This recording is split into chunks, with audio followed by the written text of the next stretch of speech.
There is no such thing as bad publicity. Publicity is publicity. First of all, people need to know you, and the first thing you want to do is upset everybody. If they speak good about you, that means you're doing something good, keep going. If they speak bad about you, that means you're doing something better than them, keep going. 24 years old, I was already worth $100 million. In order for me to get onto social media, I had to retire from what I was doing. I was in a unit for counterterrorism. Do you believe that Jews run the world? I think they have their hands in a lot of political aspects of life. No, I didn't serve in the IDF, not directly in the IDF. I did something a little bit different. We know everything that's going on. You think we didn't know Hamas was coming? Of course we did. Of course they did. They allowed it to happen. Do you think the Ashkenazi Jews are Semites, though?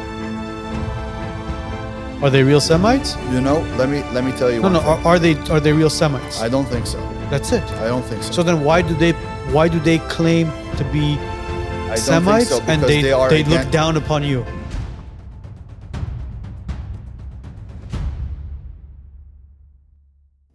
Today's show is sponsored by the law offices of Arman Grigorian. If you're injured in a car accident and need proper guidance and representation, reach out to the law offices of Arman Grigorian, 1-818-404-0333. Are insurance companies giving you the runaround? Don't settle for less. Public Assist fights for you, not the insurance companies. To get the maximum payout on your claim, whether it's for fire, water, or property damage, call Public Assist today and tell them the WiseNuts sent you. Get what's rightfully yours. 818-242-0998. 818-242-0998, because you deserve every single dollar. Also, today's show is brought to you by the Glenarden Club. If you're interested in networking, cigars, scotch, and a great environment, reach out to us. We'll connect you to the boys at the Glenarden, and you'll become a member here. Smoke with the WiseNuts, smoke with a great network, and build your network.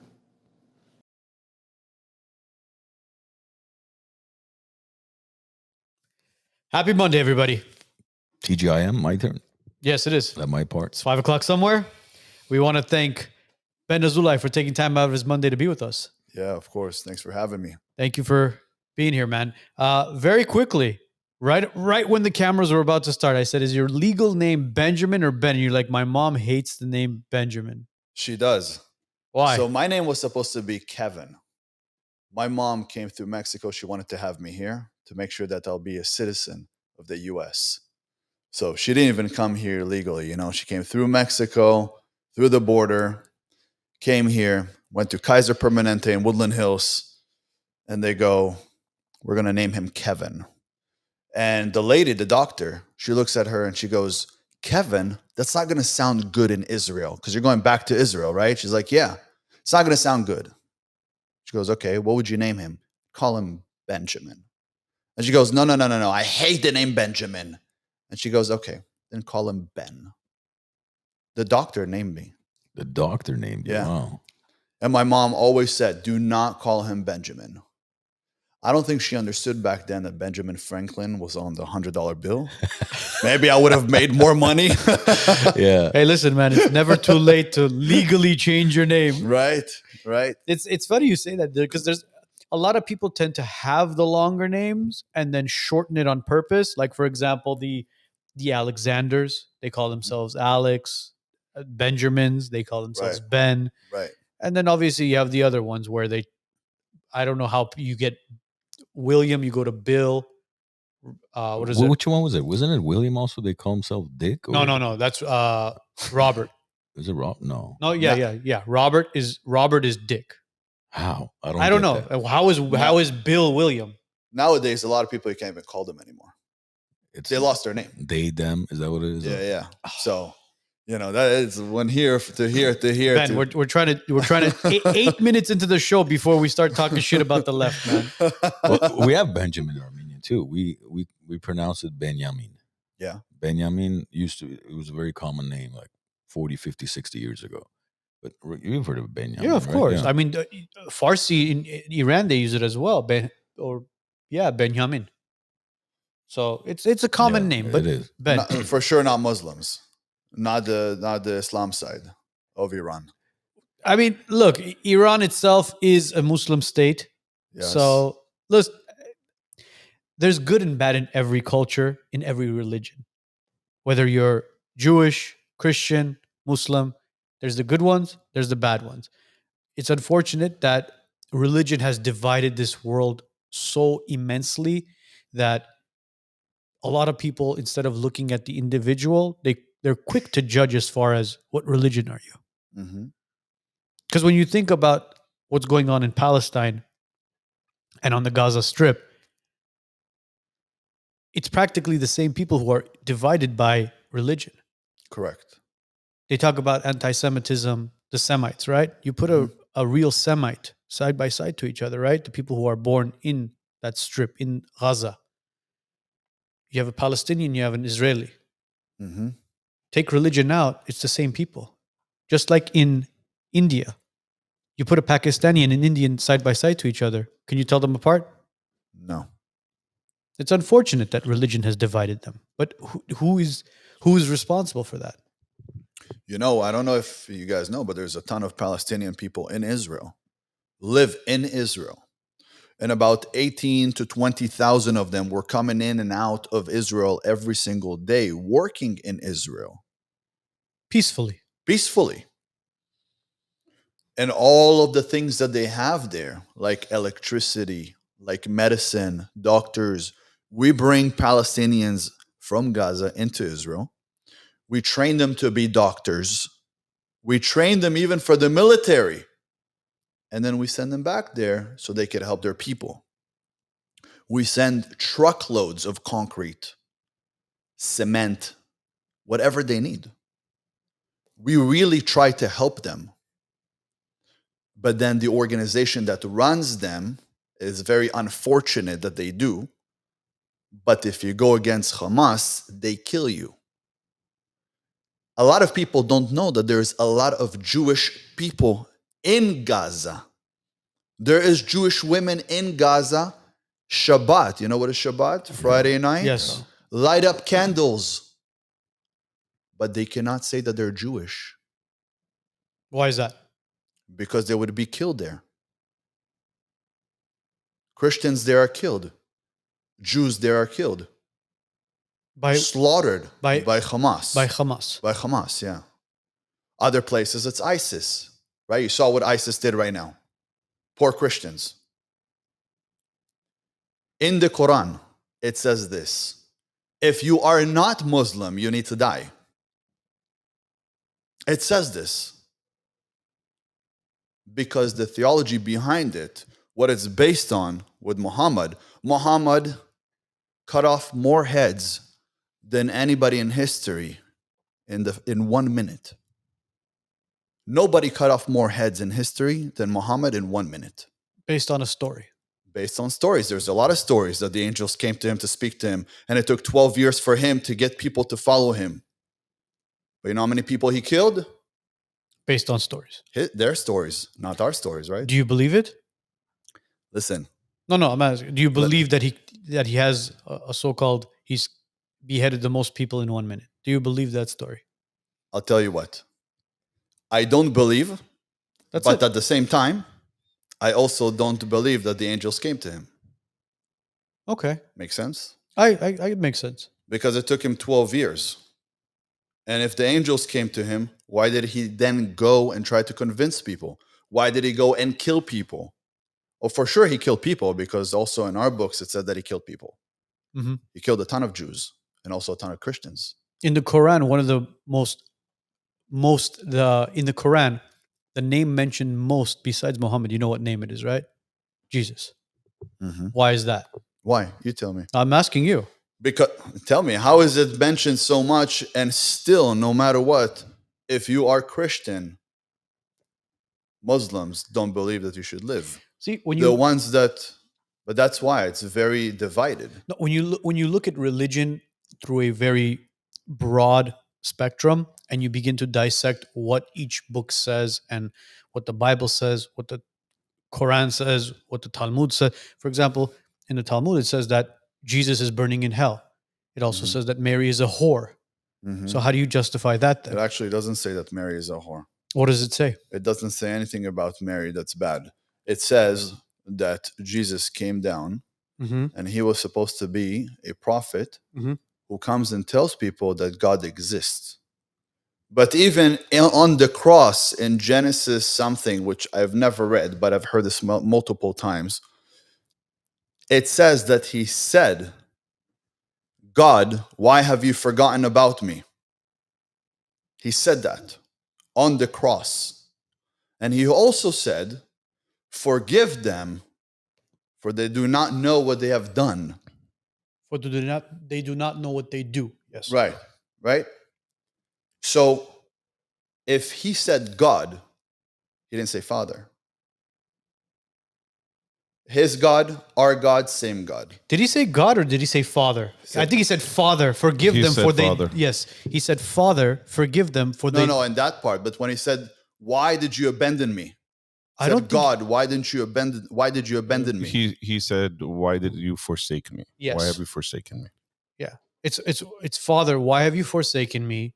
And then he says, Father, forgive me for they know not what they do. That's what he said on the cross. Just out of But then to at the clarify same that. but then back to talking about Christianity. Yes. Christianity was written 300 years later after he passed away, and he was practicing Judaism. Well, he was a Jew. Exactly. He was an Israeli like me. When you here's the thing, the one big misconception that a lot of things, again, this is creating the divide that we talk about. Right. When they say that when you die and you go to heaven, and for Christians, for example, they say that you will meet Jesus Christ, correct? Mhm. And who is Jesus Christ going to be? Jesus Christ technically is going to be a rabbi. That's what he is. Yeshua. Yes. So when people speak to him and say Jesus Christ, they're not speaking to him. He doesn't even hear them because it's not his name. His They name is have to- Yeshua, correct? Right. They need to call him by his name, first of all. Yes. But If he's Christians- technically a rabbi, correct? Yes, he was practicing to become a rabbi. Yes. And he had the abilities that he had. What I love about Christians is that they follow someone who never hurt anybody. What I love about Jews is that we follow God, which doesn't hurt anybody. What I have a problem with part of the Muslims is that when you look at genocide, like they did to you guys, right? Armenians, yes. Armenians, it was Muslims, correct? Yes, it was the Ottoman Turks. When they did right now, October 7th, when October 7th happened, it was done by Muslims, right?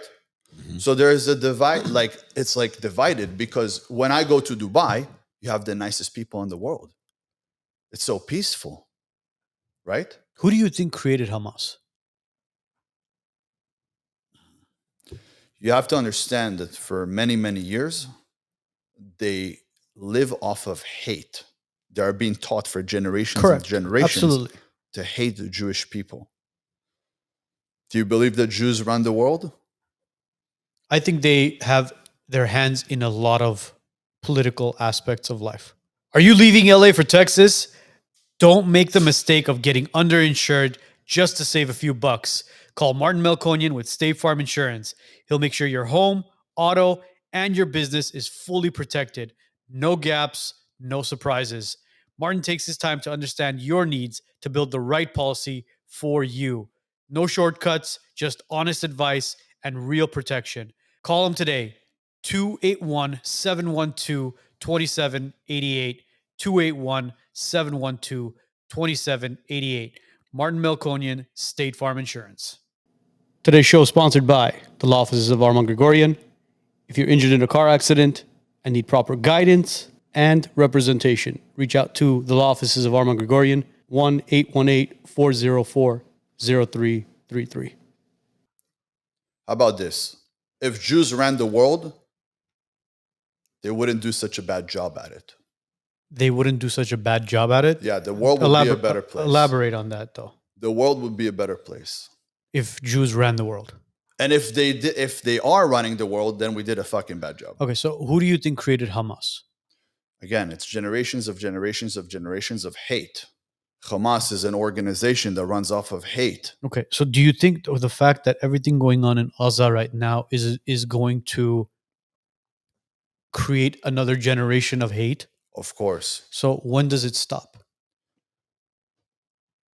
it's not good for me to say this, right? Why not say it? But nobody wanted to take anyone from Palestine, not Egypt, not Syria, not Iran. Nobody will take the Palestinians in because it's very hard to define who is a terrorist and who isn't, right? So when you have right now all of this that is going on, you have to completely eliminate Hamas. But now you have to figure out in between them who is who, and there's just too many in order to find out who is who. So you just bombed the entire state. So it's a big issue. You don't know what to do. So is it justifiable that women and children were bombed? Women and children should never be bombed. But Amen. nobody should ever touch women and children. Okay? This is really internally, this is how I feel. But there is one problem. Because there is generation of hate and hate and hate, you have women there who send their sons, 4 years old, with a bomb on their back and a backpack towards the soldiers and says, "Go, my son, go say hi to the soldiers." See, And I got to stop you there for 1 second because we've had multiple military guests on who have served in the army, Mhm. in the Marines, and we've asked them that question because they've fought the Taliban, they fought ISIS, they fought all these guys, and we've asked them about that, and none of them could justify that. None of them said what was the movie about Afghanistan? Was it the American Sniper? American Sniper. I There think, was American Sniper was one of them, Right? Yeah. where he had to snipe the kid who was running at him. Yes. Correct. Yeah, that was with That's not fiction. yeah. No, I know it's a movie, but then No, but when you real. have But individuals, how about I'll tell you that firsthand, I know that kids run at you with bombs. it's unfortunate. I grew up in Israel. It's unfortunate that that's things like that happen and people are wired that way. And It's- one more thing that you don't know. But these women then walk around town after their son has died, talking to everybody, giving out candies, celebrating about about the fact that their son is now a shahid.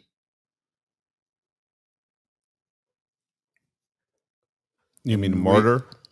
A martyr? Someone who sacrificed himself for the purpose of killing Jews. Now he will get 72 virgins when he goes up there. 4 years old. Matter of fact, they had a miscalculation. It wasn't 72 virgins. It was one virgin. She's 72 years old. Big miscalculation. not a miscalculation of 72 virgin men or virgin women either. But see, going back to his question of who created Hamas, right? If you look at, okay, let's take Hamas aside. Who created ISIS and the Taliban? I know you could say, look, America created them, Israel created them. I know what you want to say. It's not But what I want to say. It's a fact. So in the United States, they have this issue. Black people will come and say, we're suppressed. But then you had a black president. You have Shaquille O'Neal. You have LeBron James. You have Morgan Freeman. You have all these black people that are successful. So there's ones that chose one path, which I don't know if you know, but for example, if you take all the murders that are happening in the US, 63% of it happens by black people. They are 13% of the population. Okay. They chose that path. Then they say Black Lives Matters. But who kills blacks? Blacks. It's black on black crime. But they chose different paths. Everybody could choose a path. God put us on this world and he gave us a choice. Unlike the tree outside, he doesn't have a choice. He'll grow to become the biggest tree, the tallest tree, the widest tree. He's not going to tell you I'm only going to grow 3 feet tall. God gave us a curse and gave us a gift. Unless somebody cuts the tree down. How come not every person in Gaza is a killer? But wait, let's go back to your tree analogy. You're saying the tree, it can grow to whatever height it wants to grow at, right? Unless somebody it doesn't comes, have a choice. It'll grow to as tall correct, as it can. unless somebody comes and cuts Correct. it down, correct? Correct. The cutting down of the tree is the government. Correct. So what it is the black community was destroyed by the United States government through the crack epidemic, through the drug epidemic, through the gang epidemic. Why is it that suburban Chicago, south side of Chicago, they put all the blacks in one community, all the gangs in one community, and they said, you know what, go at it. Why is it that when the drug epidemic took place, the crack epidemic took place, it happened in Compton, it happened in, where else is there? Inglewood, the south side of LA, where majority of the black community was, because it was the government's idea to destroy the black community. They were the ones that chopped the tree down. Or else I'll guarantee you there's plenty of very smart, successful black individuals who would have been amazing leaders. One of the greatest black Americans that ever lived, Martin Luther King. Correct. What happened with him? Killed. Malcolm X. What happened with him? Killed. Why? That's the tree that was growing. Same as Donald Trump. They wanted to kill him. That has nothing to do with him being black. That has to do with anybody who grows to the point where he might be as powerful as a voice as the elites. They will try to take him down. But do you think that has nothing to do with being black or white? That has to do with being powerful enough as a voice and creating a movement that will change what is happening. Yes, but we were talking about communities. Remember that. Sure, but I'm also talking about a choice. I have a choice to carry a weapon and shoot at somebody, and I have a choice not to. Well, when I walk in, the choice is taken away, though. I'll tell you why. Because currently, for example, as of today, what we're looking at 40, 50,000 innocent women and children that have been killed in Palestine, right? Correct. Do you think those 40, 50,000 killed now is going to create another 400,000 or 500,000 possible Hamas members? 100%. Right? So who created those people? Who created the enemy now? I don't. Do you think the global politicians want peace around the world? No way. Or do they want chaos? No way. And that's why they create these groups such as ISIS and Hamas and everybody else, because they know exactly. I mean, the Hamas was trained by the IDF, just like ISIS was trained by our military. You have to understand that when we came and we helped them and we wanted to train them, we wanted them to actually have a government. We want them to have power. Like, for example, we opened up for them to have things coming in and out through the ocean. Then we realized that they're bringing in bombs so they could bomb us. No, you Israelis may have trained the Palestinian military. You guys, that's different. You didn't. The Palestinian military is not the one that attacked Israel on October 7th. It was Hamas. And Hamas, the military is against Hamas. The Palestinian military is against Hamas. Yes, you cannot be against them. If you're going to be against them, they're going to kill you. There's too many of them, and they're all willing to die. Well, yeah, obviously for the purpose of killing. It's warfare. Of course, but the Palestinians want to kill Hamas as much as Hamas wants to kill the Palestinians. You have to understand that the Palestinians over there support Hamas due to fear, but a lot of them have been recruited, possibly due to fear, right? But they've been recruited, and if they tell them cut off a head, they'll cut off a head. Due to fear or possibly even revenge. Revenge on what? Revenge on the 40,000 people that were... Well, before that, October 7th, right? There was so many people in Israel, innocent people. They didn't come and fight the military. They came and fought innocent people. For example, my cousin was at a rave. It's like a rave, right? It's like a festival. Yeah. She was there. They came and they shot her boyfriend 5 times.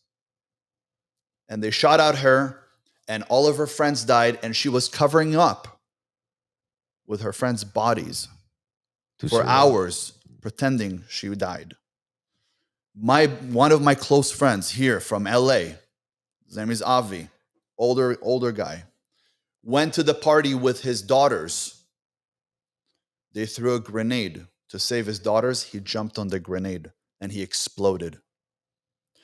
They came to fight innocent people. They raped women in their homes. They killed children. They even raped dads in front of their women. They've done atrocities that you can't even imagine. I don't even know if in the Holocaust, in time of Hitler, they did the atrocities that they did here. And you don't think This is like the most heinous of acts Right. that we've ever seen. and you don't think Mossad was aware of what was going to take place 100% on they were. October 7th? 100% they were. Why did they allow it then? War. You see? War. Yes. They let them in. So they allowed their own women and children Yes, they to be killed. sacrificed. They sacrificed their people. They sacrificed their people 100%. And you're okay with that? No, I'm not okay with that. See, that's not That's justifiable. That's why I have a problem today with what's going on at the top. Do you see? This is what we mean by the division that's being created, that's turning individuals, people, human beings against each other.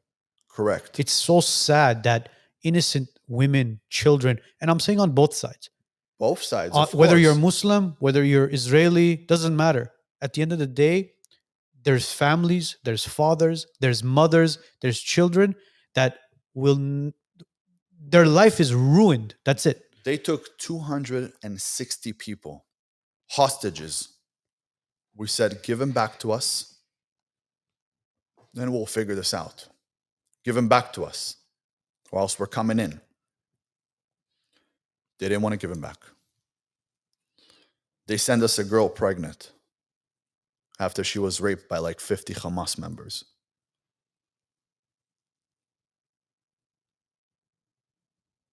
You have to understand that my family, cousins, uncles got murdered. For me, it's a very personal subject. So does it, see, this is where I want to go with this. Does it still justify the fact that But what do you do? Tell them keep the hostages and it's okay. Thank you for killing 1,500 people. No, that's not what I'm saying. What You I'm know what I saying mean? is it justifiable that the entire Gaza Strip was just bombarded and blown up and disintegrated and there's nothing left? No, there? but take a step back. Hold on. You also have to remember that before we bombed anything, we say, we're going to bomb this building, everybody out. Hamas tells them, no, you're going to stay there. Hamas holds kids and women in front of them and says, bomb us, you're killing them. Right, but that's the Human thing. shield. Hamas is not Palestine. Hamas is a terrorist group in Palestine. But the fact that... So we need to kill them all, right? But kill them all. Right, we have to get rid of them. But you can't kill another 50, 100, 200,000 innocent women and children to get to Hamas because you're still not going to get to Hamas. And I would, if I were you, because it is so personal for you, right? It's like the school bus analogy. But you know the school bus analogy, right? Do you know the school bus analogy? No.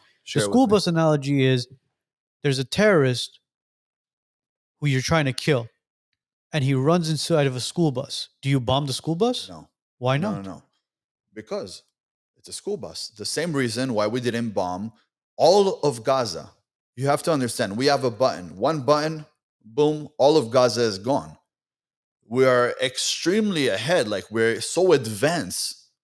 We could, with one bomb, get it at the exact point where all of Gaza will be taken out. Bro, have you seen the Gaza Strip? But let me tell you. Joe, can we pull up a picture of the Gaza Strip? I'll look for it. But see, going back, because it's so personal for you. But what I'm you. telling you is this. We actually tell them, leave this area. But you know that's unrealistic. That's unrealistic. You said it yourself. But they build everything underground. What are we going to do? So we're not going to bomb the school bus. No. We're going to tell them, get out of the bus. Send your special forces in. We did. No, we did. I mean, you don't need to bomb, because you know they're not going to allow those women and children to leave the hospitals or the wherever large buildings. And inside there, you know how many of Hamas members were hiding? You have to understand that we've already killed about 20,000 Hamas members. There's not so much of them left. But you also have to remember that this is not the first time they are bombing us. It's not the first time. We've tried everything with peace. They said two-state solution. They don't want it. What they want is Israel gone. off of the map completely. They want Israelis to leave Israel. Hamas does. No, if you think Hamas and Palestinians don't work together, then you don't understand what's going on there. Every single Hamas member was bred by a Palestinian woman who then made sure that they went to school to learn how to shoot, how to kill, and all they enchant every single day is, we're going to kill the Jews. I mean, when you think about it that way, it's basically these people have faced war for hundreds and hundreds of years, if not thousands of years. Look, That's how they've been bred. Just like in So what are you just gonna- like just like the Iranian Revolution when it took place, when the Khomeini took over the Shah, right? The Shah fell, Khomeini came in place. What were they chanting? Death to America. But you know what the reality was? America is who overthrew the Shah. Exactly. That wouldn't you say that to America if 100%. America overthrew your kingdom? let me ask you something. Armenia, right? You're from Armenia? Yes. From Armenia. Yes. As long as everybody leaves Armenia alone, Armenia will prosper at the pace that it will prosper, right? Okay. The same as every single country in the world. Gaza, Palestine, whatever you want to name it, no matter what you give them, no matter how you help them, in their mind, terror. So what are you going to do? We try to teach them, we give them, we feed them. Why does it look like shit over there? Because the people are broken. What are you going to do with those people? Why don't the other countries around in the Middle East, who are also Muslims, not willing to take them in? But you just mentioned that there's Israelis living there, there's Christians living there, and there's No, Muslims. there's Jews that nobody knows about. So there's Jews, there's Christians, The and there's Christians- Muslims living amongst each other. The Christians get killed. Okay, it's very unfortunate. But they're living amongst each other, And correct? so they have to become Muslims or else they'll kill them. No, they don't know. That's the thing. They don't know that there is a Jew living there.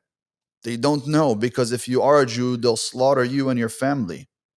But they also do it in a very, very intense way. So do you think it's the people or do you think it's the government? They don't have a government. There's your problem right there, isn't They it? don't have a government. But you want to tell me you have to have a government in order for people to be peaceful?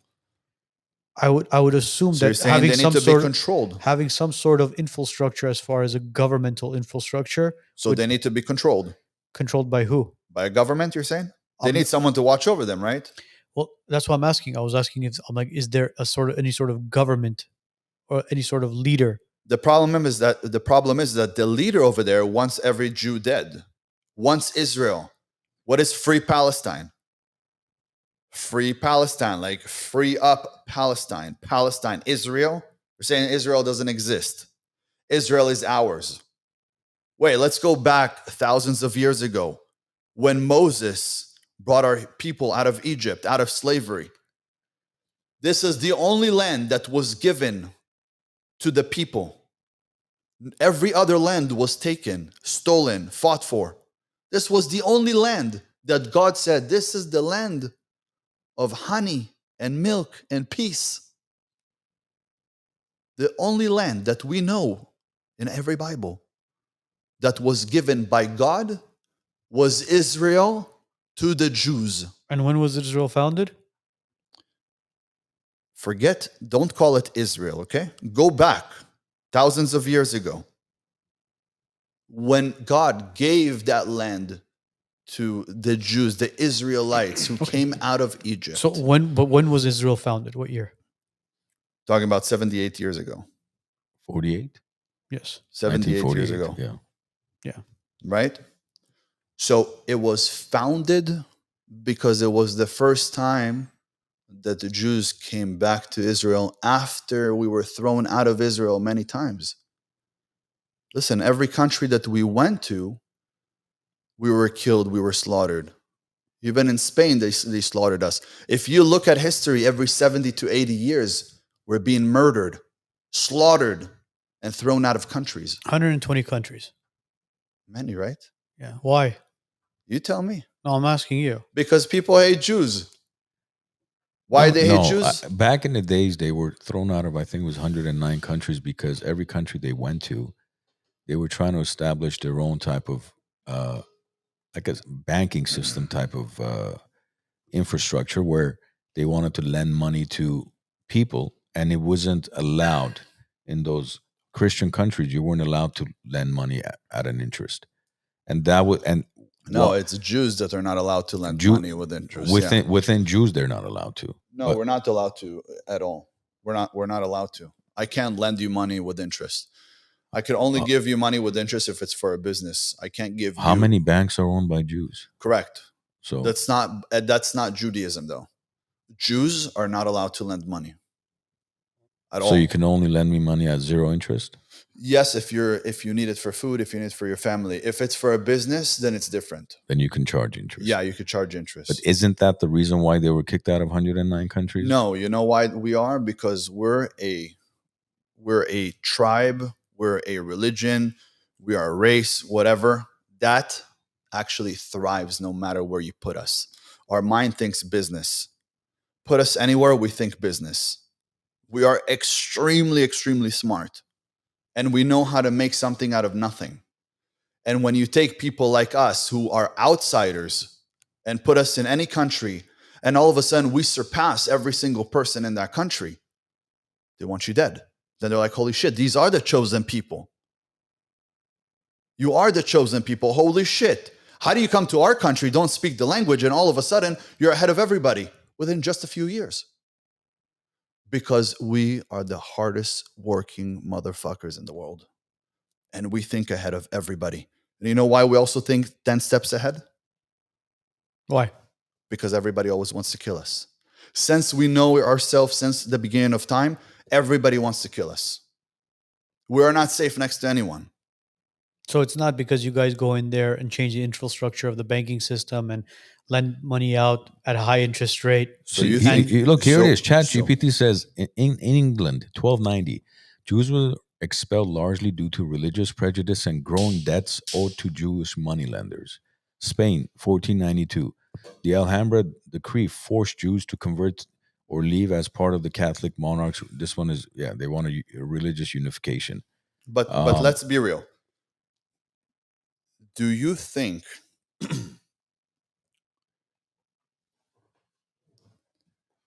you think people would want to throw us out because we're ready to lend them money? Well, where did we get the money from?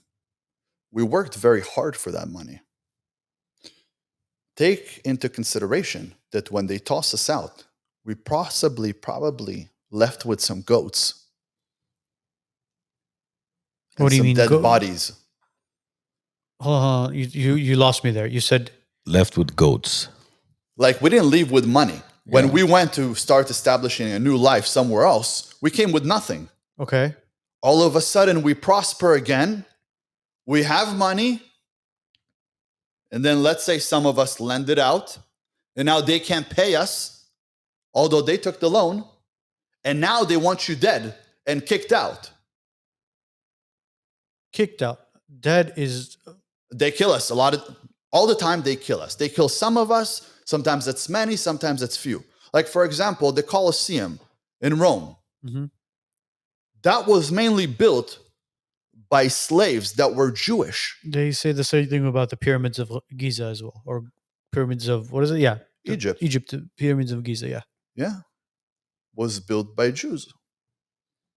They used us as slaves many times. So if we use that similar, Which if you go back to what we talked about with blacks, and they said we were suppressed because we were slaves, yeah. right? Well, we're also slaves. So do you think if we use that same analogy in today's environment, right? We've got how many trillions in credit card debt? If credit cards didn't exist in the United States, do you think people would be better off?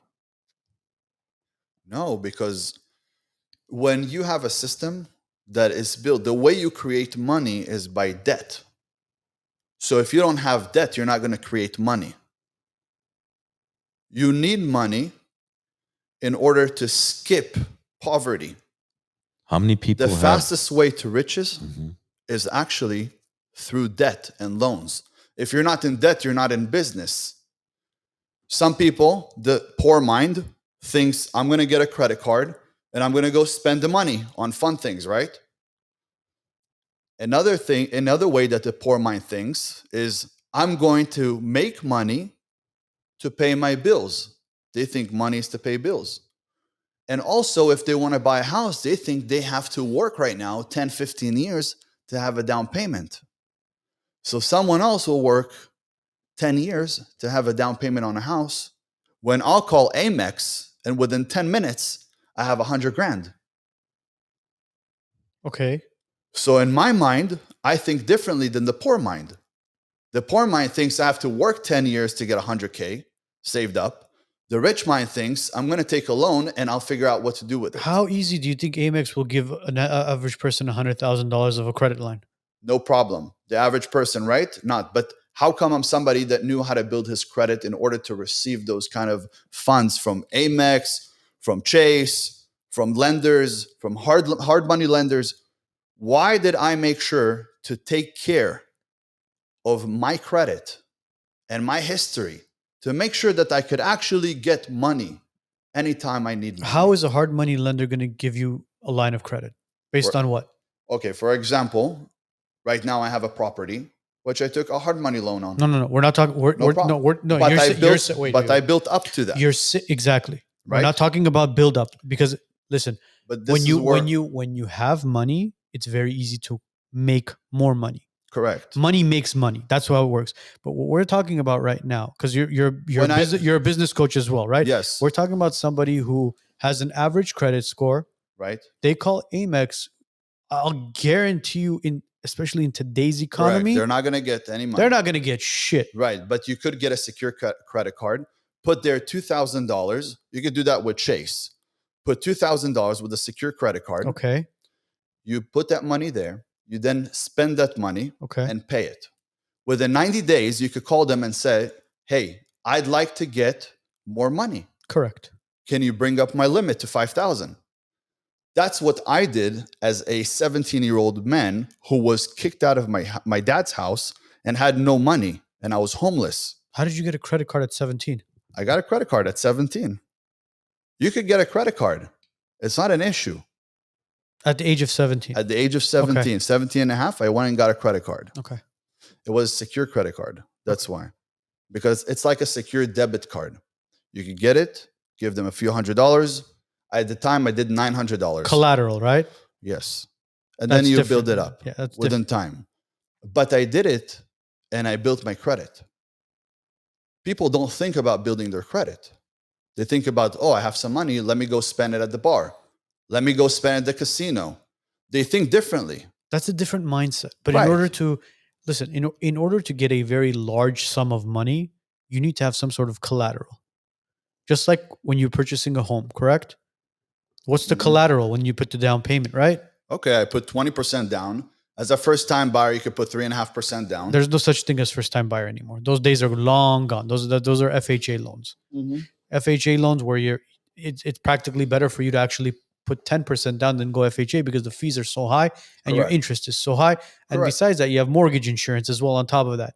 So your payment is equivalent to a 10% down loan. You're No better off- problem. And I'll tell anybody who doesn't make much money, you could work in anything. You could even work Uber. And if you work Uber enough, you can make $5,000, $6,000 a month.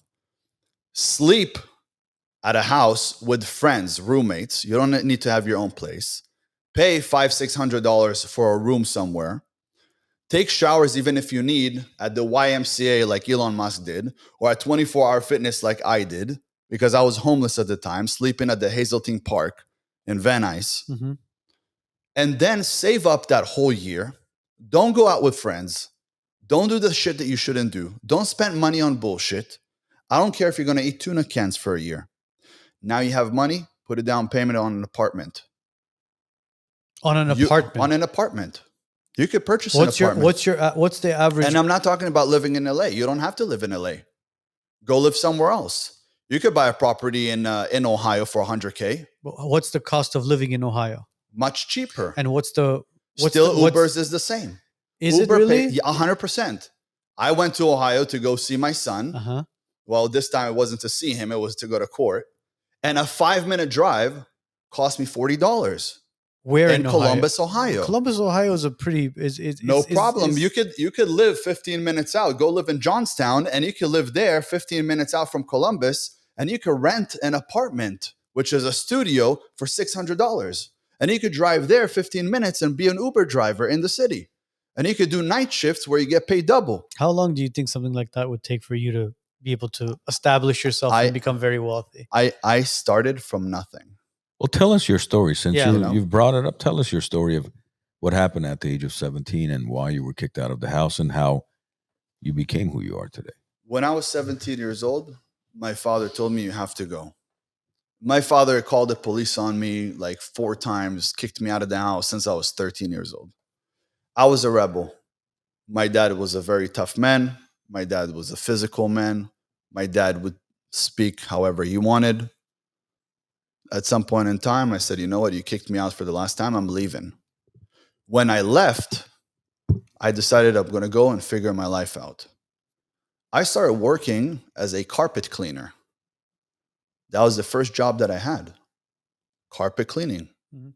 But then I went after that into sales, in construction, in HVAC. So this is when you were cleaning carpets. This is when you were living at Hazeltine Park in Van Nuys? Yeah, or- that's when I started. And after that, I got an apartment in Reseda. So you have to understand that I did whatever it takes. And I came from a brutal, brutal background where I was hanging out with the worst people. And I became one of the worst. But as I got a little bit older, I realized, okay, if I'm going to go that route, I'm going to end up either in jail or dead. What did your father do for a living?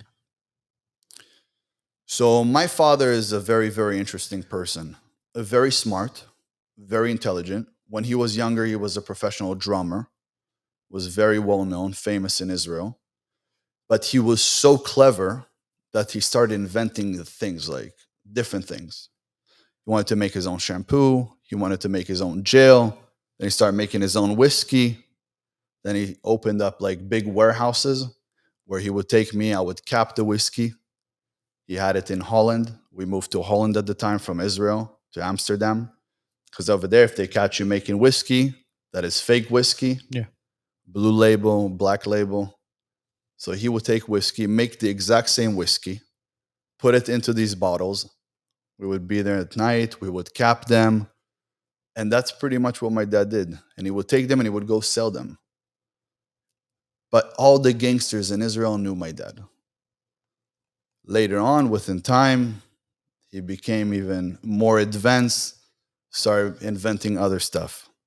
Again, very smart guy. Very smart guy. More personal stuff I don't want to get into because it had to do with the gangsters and the mafias and things like that. So, seeing my dad being somebody that's very innovative, knows how to make money from nothing. He never really went to work just to go to work. He didn't work a 9 to 5. When we came to the US, things started changing. How old were you at the time when you guys moved here? 10 years old. 10. So you were born here, moved to Israel, lived in Holland for a little bit. I was born here, and my uncles were working with Pablo Escobar. And one of my uncles got murdered by Pablo. They came, he stole money from them. He told them that there's pretty much $2 million worth of cocaine that was stolen, confiscated by the Beverly Hills Police Department. Well, Pablo had people in there, found that it wasn't. And my uncle was ready to leave to Israel. As my mom came here to have me here, to stay with them.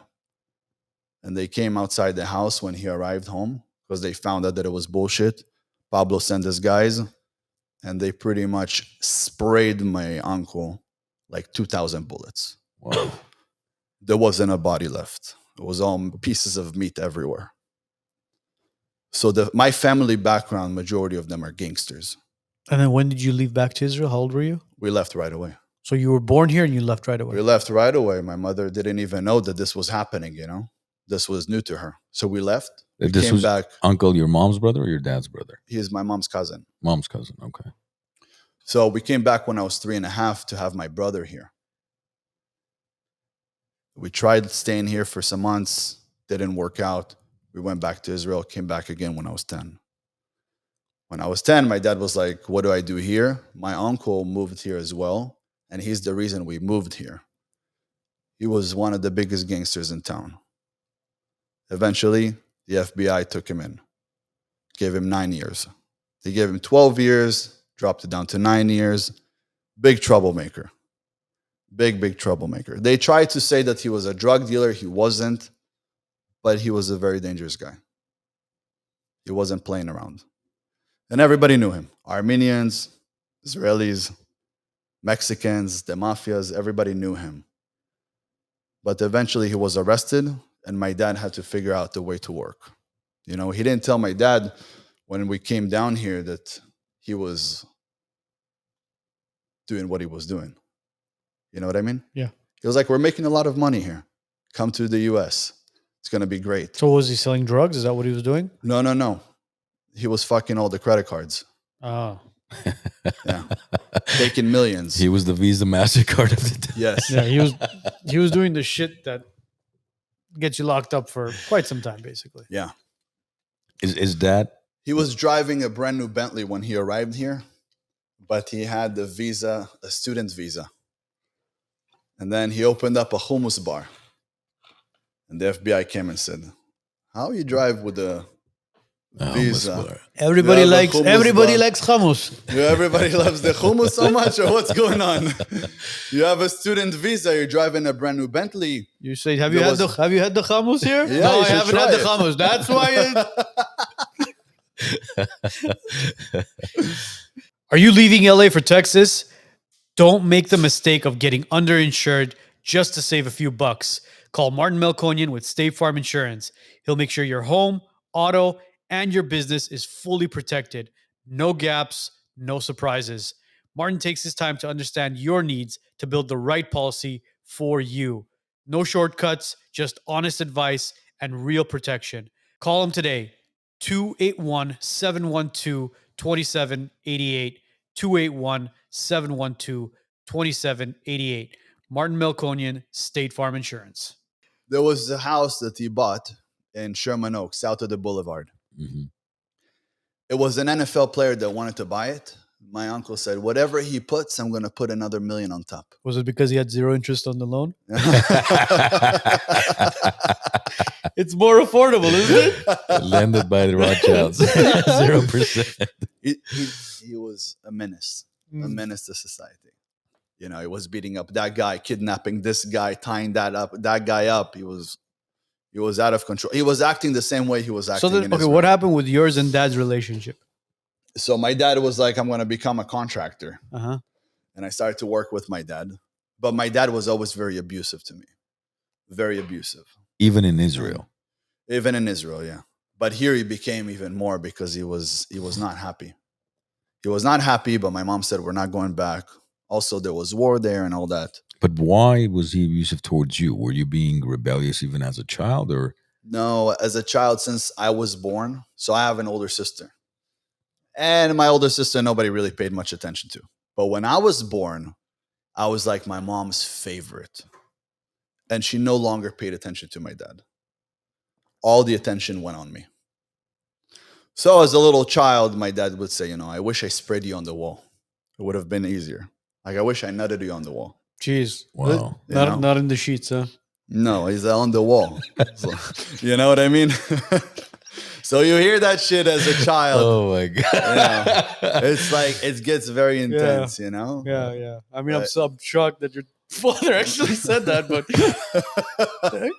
Do you my remember? dad is brutal. You remember him saying this to you, or you just heard stories? No, I remember, of course. are you Really? fucking serious? Until a very old,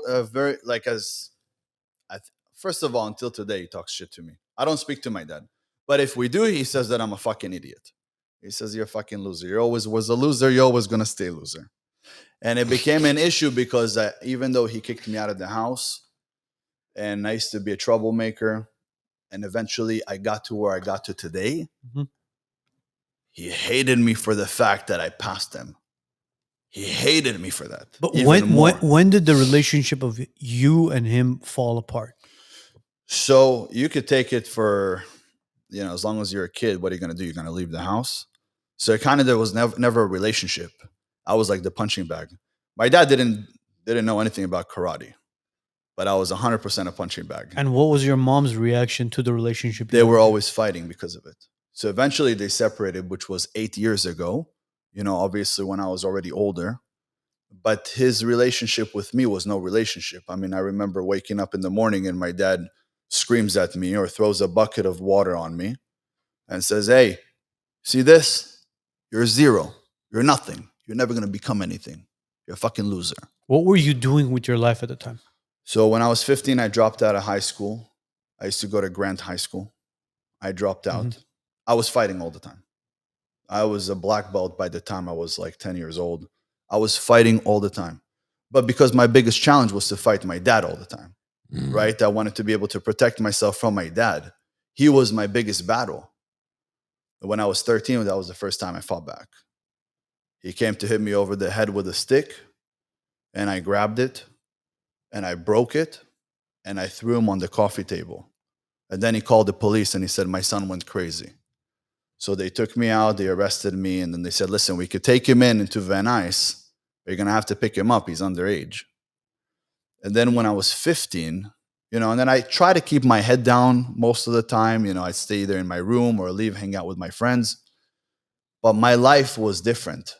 I was always like an adult. So my friends were your age. How old are you? 38. 38. My friends were your age when I was 13. Armenian guys. I was hanging out with Armenians and I was fighting with everybody. And then I started hanging out with Russians. For me, that was like something that it's like an adrenaline rush. I used to do also underground fights and things like that.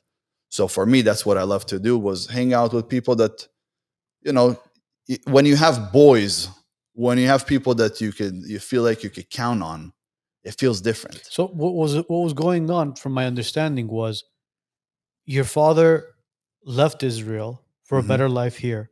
He's trying to create a prosperous, good life for you and the family. And you're being rebellious. You're not listening to him. You're not doing anything with your life. You're getting into trouble. You're getting into fights. And I mean, in essence, there was justification behind why he was calling you a zero and stuff, basically. When I was a young boy, very young, he started being very bad towards me. So obviously, as I got older, so he had two ways with me. One, he wanted me to be a gangster. He said, when you get older, if anybody messes with you, take a knife, stab them in the throat right away. Don't worry, we'll take care of it after. just stab him in the throat. Don't worry about it. So I was arrested for the first time at the age of 6. Because I smashed somebody over the head with a brick.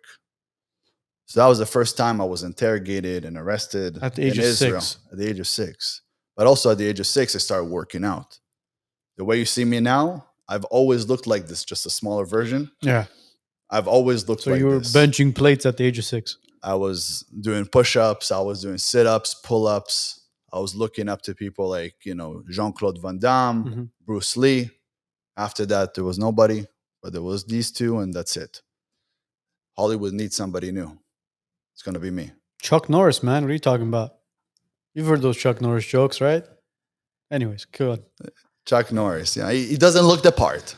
I mean, Chuck Norris, when he does a push-up, he pushes the world down. Yeah, that's when Ben Azoulay does push-ups. He doesn't push himself up. He pushes the earth down. I know. So at 6, you were working out, and that was the first time you were interrogated by the Jewish police, or by the Israeli police. I mean, yeah, I smashed somebody over the head with a brick. He killed my snake. Killed your snake. So I didn't get along with humans because my dad was so rough to me. I thought everybody didn't like me. For example, I was a little boy, long blonde hair, super, super white pale. Everybody called me a girl. And my dad called me a bitch. So I didn't really have a relationship with my dad. So if my dad was against me, imagine everybody's against me. So that's also where insecurity is built up growing up. Because you have to, until the age of until I got out of jail at 19, When did you go to jail? when I was 18, What did you go for jail for? I was fighting people all the time. So you spent a year in jail. Not a year. They gave me a year, but I left after a few months. Okay. Yeah, they let me out. But you have to understand, once I was in jail, I realized that these people are not against me. And most of the people in jail are actually really nice people. You know, and I'm Israeli. At the time, I had like a problem with black people. I was fighting with black people. When I went in, blacks took me in because they take others. So you're Armenian, you go with the blacks. You're Asian, you go with the blacks. You're Israeli, you go with the blacks. I've heard that Armenians actually go with the Hispanics. Again, I could be wrong. I've never been to jail. No. Southsiders. No. Southsiders, right? Yes. Yeah. No, the Southsiders. You have the Southsiders, then you have the Paisas that don't speak any English. You have the whites, which could be Aryan Brotherhood, Peckerwood, Redneck, Skinheads, you name them. Well, clearly you're not going to go with the Aryans. No. As a Jew, no. Which is crazy. Some of the prisons, like the top guys, they have a swastika and they have a Jewish star. It doesn't make sense. One of their like top leaders, Jewish star, swastika. He's half Jewish, half white. I mean, Crazy. He you don't know which one he loves, which one he hates. So Yeah, but it's anyway, so you get out of jail at 18, 19. 19, Mm-hmm. and then And then I started my life. I really started my life. I realized that people are not against me. I no longer have to walk into a place and stare people down. so what did you do for a living at the time? I started working in HVAC. You were doing sales. HVAC sales. I didn't know that I could sell so well.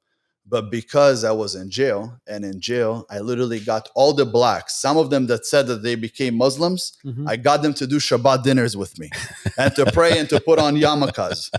And I realized how powerful I am. And then I came to get a tattoo, the three dots, Mhm. my crazy life, mi vida loca. Yeah.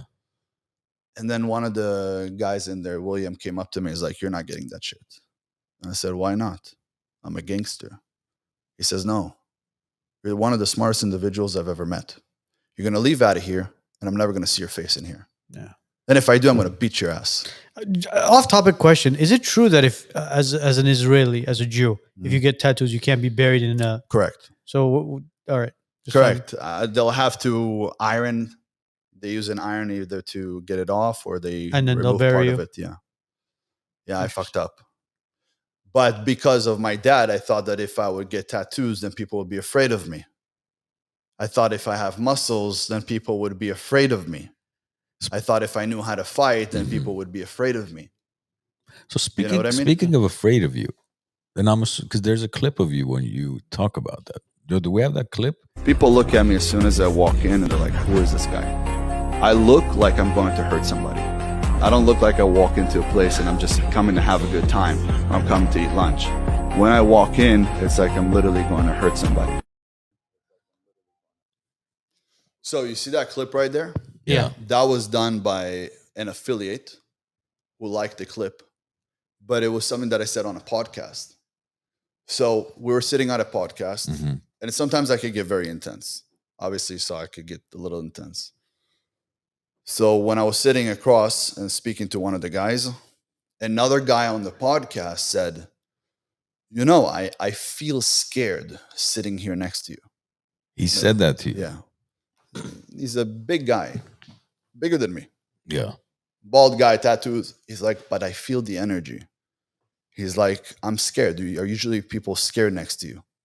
And I told him, usually they are. When I walk into a room and people don't know who I am, and I walk in and I look at people and I'm ready to die and I'm ready to kill, yeah, usually people feel it. It's like when you see a gazelle and she sees a lion.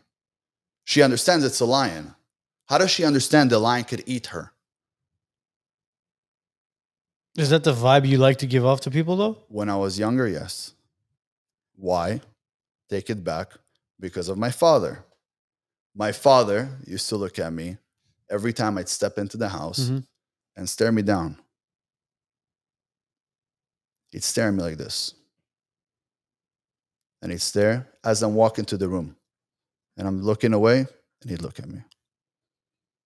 Then get the fuck out of here. Every time I walked into the house. So when I walk into a place, I look to see who hates me and why do they hate me. So I look at them. And if you look at me, I'm going to catch your eye. Until you put down your eyes, I'm not going to put down mine. So there was a lot of anger with you, Yeah, resentment against your father because of the way you were treated. And see, here's the thing: that clip Mhm. didn't do well for you. I'll tell you. There's a lot of reposting of that. I mean, A lot. Mind you, that was from Ballbusters. I don't know who they are. Ballbusters is basically they go in there and they make clips like that, and they like there's this other guy that posted his name Tom Blaze or Blas. He's a I forget what state he lives in. He runs a jiu-jitsu studio, and he posted that as well. Yeah. And I think that's when I first learned about you, when I saw that clip.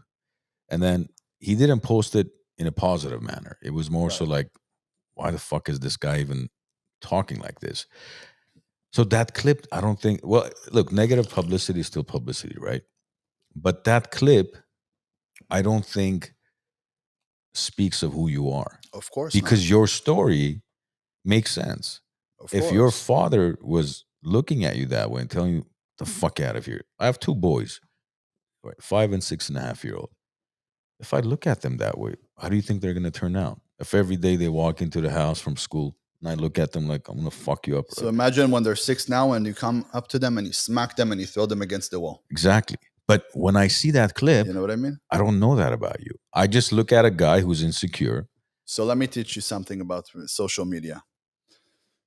There is no such thing as bad publicity. Publicity is publicity. First of all, people need to know you. And the first thing you want to do is upset everybody. Yeah. Once you upset everybody, then they want to know who you are to prove to themselves that you're a dick.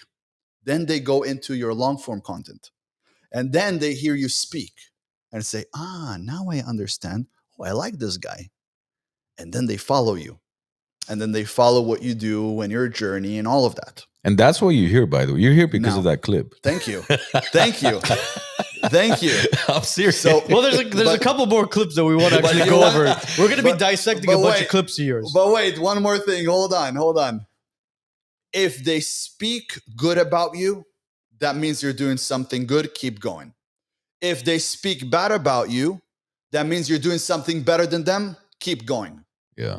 No matter what, as long as they still speak about you, that means that you're still alive. You have not died yet. Do you remember the guy they never spoke of? Of course not. Nobody remembers the guy they never spoke of. Nobody spoke of him. Exactly. Believe me, the noise I'm going to make right now on social media, everybody's going to know who I am. But I'm a very, very, very nice guy. But I'm also a very, very, very bad guy. Well, you've had a very traumatic life. That's the thing. So I'm an extremist. Yeah. The same way as I could be good and die for you as a brother, if someone comes to hurt you right now, I will hurt them. Make sense? Yeah, it does. You know how many people today, you walk into a place, see a group of guys, go up to one of the guys, smack him in the head. The other boys go, hey, bro, what is wrong with you? What are you doing? Relax. We'll call the police. What do you mean relax? Everybody gets beat up. Everybody gets knocked the fuck out. Everybody's going to sleep. Once everybody's asleep, then I ask what happened. It's my brother. Someone fucked with him. It's my boy. Someone fucked with him. There's no way. I'm not going to stop. Everybody's going to sleep. I trained martial arts my whole life. I know how to fight very, very well.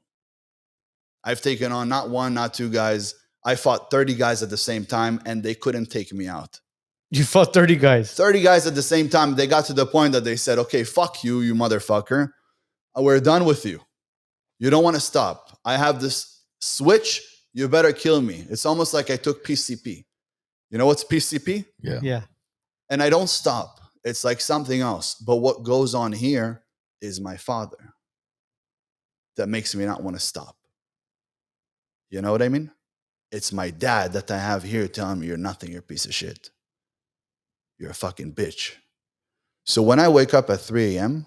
to go for a run, when I'm training with a boxing bag, with a punching bag at 4 a.m., when I'm eating extremely clean, when I'm taking a swim and a cold bath and a cold ice bath and sitting there for 10 minutes where my whole body goes numb and my soul feels like it left my body, and I get an out-of-body experience, and I feel like I died, but I also feel alive because my soul left my body.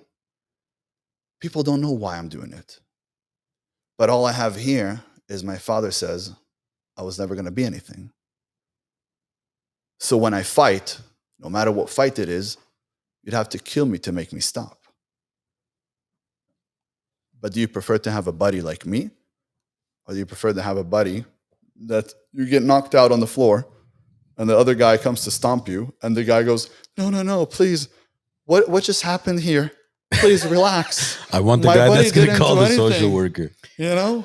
Yeah, let's call the social worker to protect us, please. You want somebody like me next to you. Look, at the end of the day, you want somebody backing you up, regardless of the situation that you're in. You don't want somebody, God forbid, if you ever get into a scuffle or a fight. And again, we're not advocating anybody. I'm against all fighting. Yes, I'm against all fighting. Yeah, I swear to God. Okay, yeah. I swear again, to my God. That's why I'm saying. That's why I'm saying we're not advocating any fighting or anything. But God forbid, anything like that is to take place. The last thing you want is a friend or a buddy, as you said, who you break bread with, to look for the nearest emergency exit. Exactly. In the IDF, in the Israeli military, we don't have a word that's called surrender. We do not surrender. We fight until we die.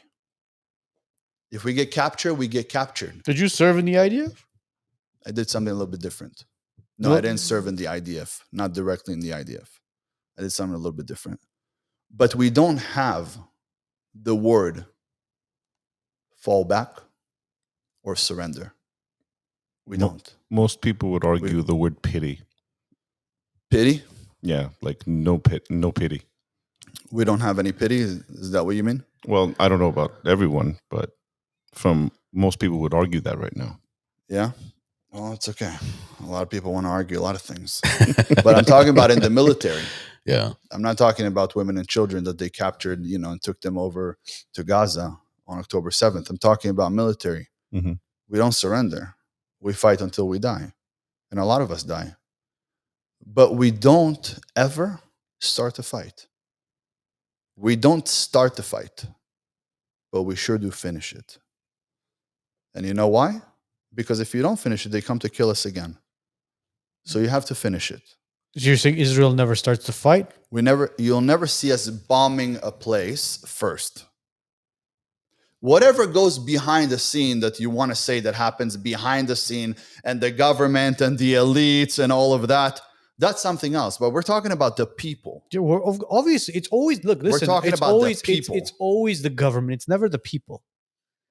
The people, like as we mentioned, whether you're Palestinian, whether you're Muslim, whether you're Israeli, whether you're Jewish, doesn't matter. It's never the people. It's always the elites. It's always the government that's fucking over the people. Of course. How do you want them to control them? Well, that's all governments work together. New World Order. We knew that was coming. But before, there was Old World Order. We know that. But the world needs order. Because or else what you're going to have here, the Wild Wild West, you're going to have Gaza. You need some sort of organization to run people. You need that because people need guidance. The problem is that they do it only to their benefit. But they still leave a hole in the success world where you could penetrate and you could get through to become successful. Because I'm free. Nobody tells me where to live. I have multiple passports. I could travel the world. I could do whatever I want. I have money. Nobody tells me what to do. I wake up when I want to wake up. I go where I want to go. I shop where I want to shop. I'll tell you, social media humbled me. It humbled me. Look, today I'm not even wearing a watch. I don't care about money anymore. I don't care about money. The impact that I have made, I've mentored in the past 18 months, 1,100 men. The impact that I've made on these men, you don't understand. It's like I have kids. I have almost 2 million followers between all of my platforms. They're all my children now. Although 70% of them are haters. I just opened up a new channel, King Azoulay Uncensored. Fuck the whole bullshit showing, hey, I'm cool. I'm not cooler than everybody else. I'm just working harder than them. We are the same. So what's motivating you then? Today, only to see people change.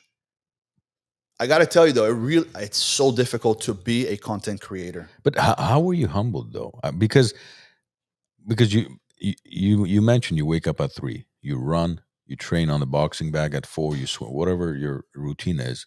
It's still because of that insecurity you have from being a child and being abused by your father, right? So the insecurities more turn into strength, Mm-hmm. right? It's what fires me up. Yeah. It's not like I sit at home and I cry. But today, my life, that morning routine, that daily routine is just my life. That doesn't change anymore. I'm the man who wakes up at 3 a.m. But when you walk into a room, are you still trying to prove a point that No, it hasn't been like that in years. in years? In years. And what changed? And how long has it been since you don't walk into a room with that intention of, I want to see? When I was 24 years old, I was already worth $100 million. I had no reason to look at anybody. And the more money I made, the more I did not need to fight anybody. I didn't need to look at anybody. Are insurance companies giving you the runaround? Don't settle for less. Public Assist fights for you, not the insurance companies. To get the maximum payout on your claim, whether it's for fire, water, or property damage, call Public Assist today and tell them the WiseNuts sent you. Get what's rightfully yours. 818-242-0998. 818-242-0998, because you deserve every single dollar. But that clip sounded like you were talking about the current Ben, not the 23-year-old, 24-year-old Ben. Right. I didn't tell him that I was looking and staring at people, but I said when I walk into a room, my energy is so strong and I walk so powerful. And the way that you see me, the way I usually have like my head shaved on the sides, I have the beard, the hair slicked back, the muscles, that creates like tension in a room. When I walk into a room, people feel it. They see me. They see me. They feel the power. Who? Anybody. Any man. You sit in any room and you see a powerful man walking in. You'll feel him. You'll look right away. There's a reason for that. Back in the day, a man like that would come in and kill people. So we still, in our mind, subconsciously, we know that that's a dangerous man. If I'm right now sitting in Armenia, and there's an Armenian guy who's a gangster, for example, and he walks in with a few of his boys, or sometimes even just him and his buddy. But he walks in strong, and you could tell that he's been through something. I know that's a dangerous man. I know that if I will say something to him, it will end up bad. But see, that's what I'm trying to understand here. What would you say to somebody like that? Why is it any of your business? I wouldn't. But I'm saying I know right away that right there might be danger. I understand that. So you're constantly. Listen, I don't know. Here's the thing. I don't know about you. You're constantly analyzing Everybody. rooms, situations, everything. Everybody. Of course. I analyze everybody. Did you analyze us when you walked in? Of course. Of course I do. And what was the outcome of your So I don't know analysis? about you guys. I don't know about you guys. But I personally know that every man, when he meets another man, he thinks to himself, can I take on him or could I not? Yeah. Is he dangerous or is he not? Right away. And listen, I grew up a rough life. Maybe for me, it's embedded a little bit stronger, a little bit deeper. It is deeper because again, I don't know how Armand and Joe would react to this, but anytime I meet an individual, another man, for example, obviously the first thing is stand up, shake their hand. How are you? Correct. My name is Arno. My name is Ben.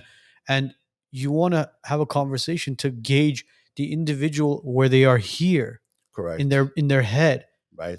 The intellect. But not everybody you're going to have for example. But yeah, no. But again, you could gauge the conversation in a matter of. I'm saying you're not going to look. For example, we were in Vegas this weekend, right? Saturday night, we went to a club. We had a table at a club. It was five guys and 6 girls with our wives, my friends, daughters, my niece, and all that, right? Mm-hmm.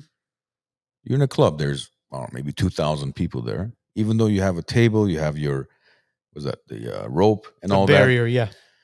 But still, when you're standing there, for example, I'm looking at every single guy around the club that's within a certain distance. The table's next to me, gauging to see who they are. We're not having conversations. I don't know. Thank you. He's a protector. We don't know. Yeah, but he's a protector yes, right there. but that's a completely different environment. And I'll tell you one more thing. You see him? He's the big guy. People count on him to make sure that there's no danger around. You might not be the guy that people count on or ever counted on. So you don't have to worry. You're with somebody that you're counting on, which is that guy. Okay. He's the big guy. Everybody my whole life counted on me to figure out, is there danger around or is there no danger? Have you ever been next to a fucking bus that was blown up? No. No. I have. Have you been at a restaurant that was blown up? No. No. Again, I have. this goes back to the trauma Nope. that you faced it in your life. No problem. So everything that I've been through, the adversities that I had to face, brought me to where I'm at today. And when I step in a room, I make sure no matter what, nobody could take on me. Nobody could ever do anything to my wife. And more than that, Mr. Arno. Arna, Yes. Mr. Arna here looks like a nice guy. Mr. Joe there looks like a dangerous guy. I make sure that Mr. Joe is not going to hurt Mr. Arna. I'm the protector. I take responsibility even if I don't know you because you're the nice guy. I promise I won't hurt you, Arno. Interesting. He's just a big white teddy bear. Yeah, interesting analogy. No problem. If Joe doesn't say anything, and we don't know that he works with cameras and computers and he's an IT guy, he looks like a killer. He looks like he came from a background of gangsters. Plus, he has more artillery than IDF. So Thank you. And why is that?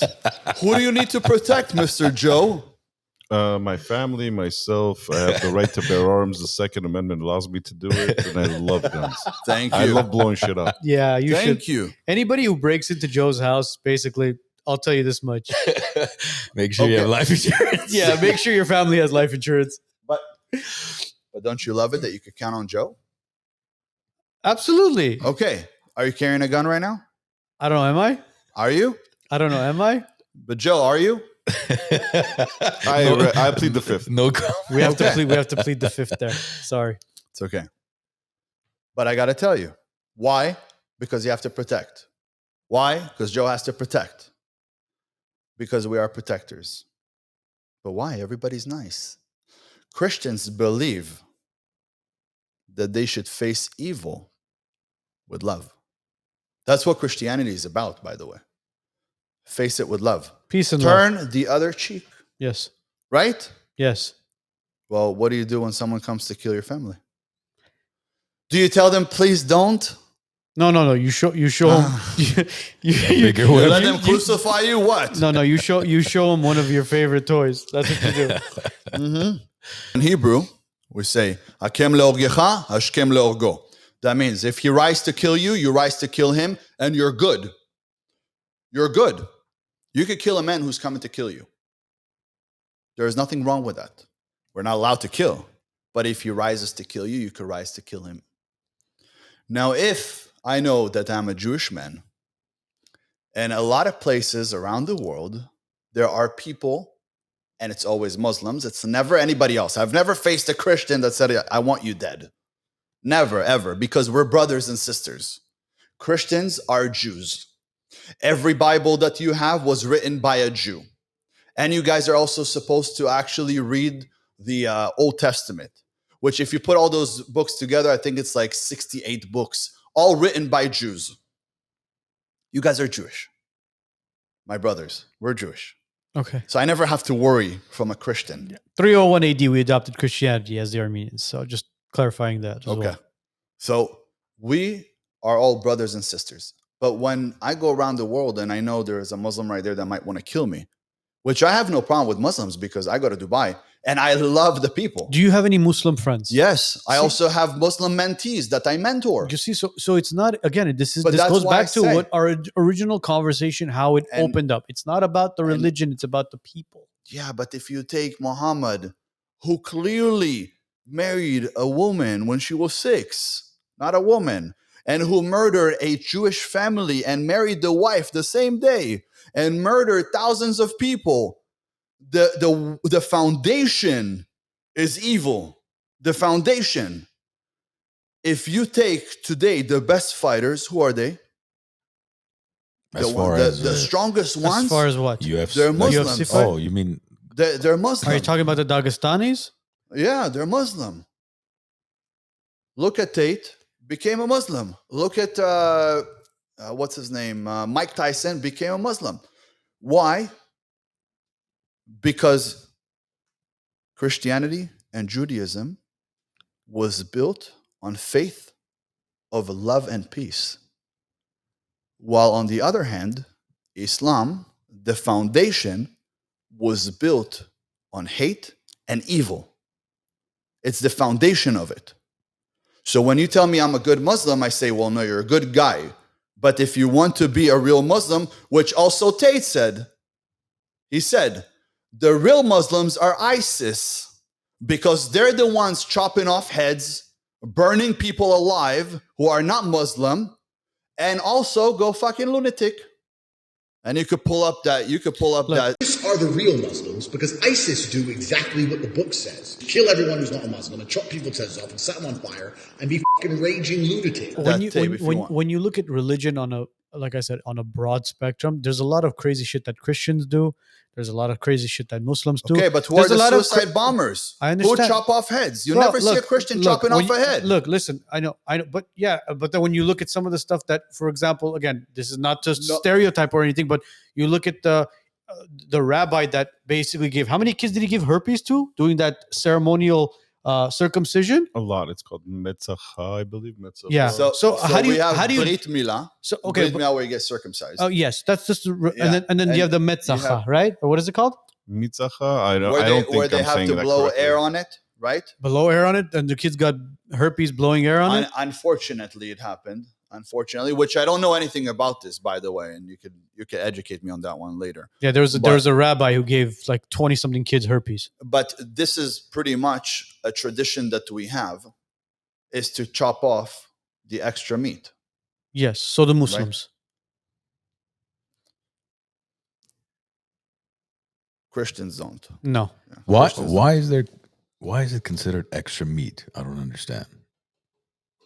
Because it's not that. So It's like it was created by God. It's there for a reason. Why call it extra meat? Yeah, because it's extra. What if today, if you look at that part, Right. Obviously it's not that sterile and stuff, and when you pee, still some piss is stuck inside. Right. So you have to like clean it. And But I have Armenian friends who, at an older age, went and got circumcised. Some of my boys, at the age of 24 and 26, that weren't circumcised as a baby. Those were for medical reasons, though. Well, yes, they said that it wasn't Phimosis. It wasn't. I mean, look, going back to rabbis, there's. And listen, I'm not a rabbi, by the way, and I don't advocate and I don't sit there and say you need to be religious. I'm the farthest away from being a religious Jewish guy. This is conversation that we're having because of like the extremes on every single aspect of everything. That's what it is. There's recordings on X of rabbis. I could send you dozens of them where these guys have a 15-20 minute speech they're giving or stories they're telling of how they're based on the Talmud, their teachings. This is during a teaching. They're teaching the Jewish people that it's okay to rape children and women as long as they're not of your same religion. No way. It does not say that. You want me to play? It doesn't say that. I can send you those clips. It's in Hebrew. A Jew who engages in intimacy with a non-Jewish woman, bein ktana bas shalosh shana, whether she is 3 years old, v'yemechad and up, bein gdela, or she's an adult woman over 12 or 12 and a half, bein pnuya, whether she is available, bein eshesish or not, even if he was 9 years old, as we learned earlier again and again. That's the beginning when intimacy has an effect with a man. Or it's an American rabbi. It's in English. It's an English American rabbi. What is this? Is not a rabbi. I've never heard of anything like that in my life. This is we are extremely peaceful. If you go to Israel, one of the biggest churches for Armenians. Yeah, there's an it's the Armenian nicest quarter there, church. yes. Yeah, Yes. the nicest Armenian church actually is in Israel. If you go over there in the Bahaim, beautiful, beautiful. Something you've never seen before, you need to go see. The problem that people don't try to really understand is you have in Israel Christians, you have Jews, you have Muslims, you have Buddhists, you have everyone is allowed and welcomed to come into Israel. We have blacks, we have whites, we have everybody. Yeah. We welcome everyone. We don't hate you for being Russian or being Armenian or being Arab in Israel. Everybody gets along with everybody in Israel.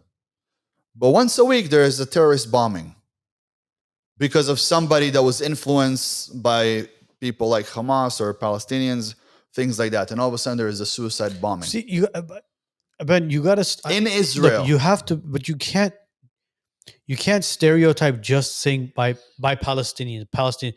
Look, I have Palestinian friends. They're great people, man. I also do.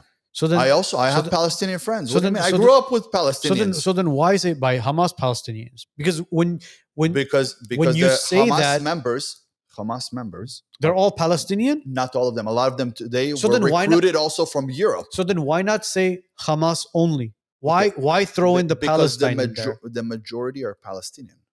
The majority of Hamas is Palestinian. Then there's also men who are recruited, not the European white, German looking. No, Arabs from Europe, from London, came to Palestine to work with Hamas to fight this war. An organization or a terrorist organization I is a say terrorist. this. Is Hamas is Hamas. I say this. Hold on. Let me say one thing. Hamas is Hamas. They're an organization, whether they're Palestinian or wherever they're from. It's that organization. To say Hamas and Palestine, now you're saying two different organizations. Do you know that the schools in Palestine? Do you know that the schools in Palestine teach Palestinian kids to go and kill Jews? Palestinians. What do you think Hamas was? Oh, they landed in Gaza out of thin air. They just arrived and they're not Palestinian. They're Palestinian. And have Israeli or Jewish schools taught anything about being anti-Muslim? Never. So how did you become anti-Muslim? I'm not anti-Muslim. I'm telling you that the foundation is founded on evil. But if I have mentees that are actually Muslim, well, they're already born into being a Muslim. He's like, I don't know where to go. But I'm like, listen, the truth is you're a good guy. Go become a Christian. Hey, Tate, you didn't like being an atheist. You went and became a Christian. Then after that, you realized that Christians are against you because of the shit that you do all over social media. So you thought to yourself, well, you know what? Let me speak bad about Jews and let me go become a Muslim because there's a lot of Muslims, right? Under Christians, there's Muslims in the amount, right? There's like 2 billion Muslims around the world today. There is 4 or 5 billion Christians. He's like, okay, Christians don't like me. What is the other big nations and amount of people and the races that are going to love me? And there's a lot of them. They're going to support me. Let me become a Muslim. He became a Muslim. He thought he'd be protected by that. He didn't become a Muslim because he wanted to become a Muslim. So I say this. If Tate wants to actually become something that is going to benefit him, come over. Me, myself, will convert you into Judaism and have an ice bath. I'll baptize you, and you'll become a Jew. When you'll become a Jew, you won't have problems anymore. Because all the hate that he has against Jewish people brought him to the worst places. But if you think that Muslims are the people that I have a problem with, then you don't understand what I'm saying. What I'm saying is that it's built, the foundation of someone like Muhammad was not a faith of love and peace, and accept the fact that if God created the Christians, who are you to come and say that Christians shouldn't be here? Who are you to come and say that Jews shouldn't be here? If he created them. I think everybody should be here. Right? But can you Everyone elaborate should on have what the you right. said? You just mentioned Tate? That when he started talking bad about Jews, that's when his problem started. What do you mean by that? Can you elaborate on that? Well, his world collapsed even more once he started talking bad about Jews. And why do you think that is? How did it collapse? Because when you go against Jews, then now you're going up against the people that are high at the top. Where? Everybody knows that. We don't run the world, because if we did, the world would probably do much better. And if we are, we're doing a bad job at it. But if you talk up, where's the but- top 10? But when you're talking if you about talk, hold on, some so of the we top don't run the people, world, but if you talk against us, we'll fuck you up. 100%. How? Then if you're not- 100%. We run the internet. What do you mean? The people up top. Who runs the internet? Who owns Instagram and Facebook? A Jew. Who are all the people at the big corporation? Jews. They're Jews. If you're going to sit there and talk about Jews, you have to understand he wanted to go with Muslims because he thought, okay, there is, 4 or 5 billion Christians. Well, there's only 13 million Jews. Let me go with 2 billion Muslims. Maybe they could help me. He didn't understand. It's quality over quantity, motherfucker. I don't care how many people are around the world. You have to understand who you're going up against. So if you do The most admit that you control advanced- Instagram, Facebook, and media, doesn't that mean you control the world through No, the message? No. no, because also Jews are divided. There's the left and the right. So the right likes me. The left hates me. They don't like me because I speak about everything. I'm not afraid. If they come kill me, they can also come kill me. I don't care. I'll die for what I say. It's fine. I'll stand behind my word. So what is the left Jew? But As in it's- like the Hollywood Jews who are yeah, these are the left. These are the lefts. The one like BlackRock. This is the left. so is then if you look at it like that, then Rothschild is also the left. So is social media then. Yes, but at the same time, no matter what, the second you say something about Jews, they think you're speaking about them. Right? Who? The Jews. Even you take left or right, when you're going to speak about Jews, they're both going to get offended. Do you think that's Right? right though, for them to be able to do that to people like Kanye West? I don't think or that's Tate right. or I don't think that's right. Because they canceled me twice. because we could speak about Christians all we want, nothing's going to happen. We can speak about Muslims all we want, nothing will happen. Right. The moment we speak against About Jews, Jews. all of a sudden, your Correct. channel shut down, your endorsements, your sponsor, everything is gone. Everything. You think that's fair? I don't think that's fair. But we don't live in a fair world. You think it's right? It's not right. But, I wish they would right their wrongs, but that's how they run shit. Yeah, But if you're going to go talk bad about Jews, they're both going to get offended. I'm the right. They're the left. They're probably the ones who open up the doors for Hamas to come in. Right? of course. And then there's people like me who would go fight to save the good Israelis that are in Israel. The good people, which is the majority. But it's also hugely suppressed. People don't understand that people are suppressed in Israel like you can't even imagine. Everybody, more than 86% of them are in credit card debts and are not able to pay any bills. Most of the people that are at the age of up to 32, 33 are still living with their parents. Why is They that? can't own though? a home. Why don't they have the system that, for example, Qatar has, right? Where all of its nationalized citizens Mhm. pretty much, I don't want to We say pay wealthy. the highest tax. We pay the highest tax over there. Not Mhm. me, but they pay the Right. highest tax. For example, Nike shoes. None of us are wearing Nikes. Nike shoes that are here like $150 over there, it's like $450 in Israel. in Israel. Because of the tariffs. The tariffs, right?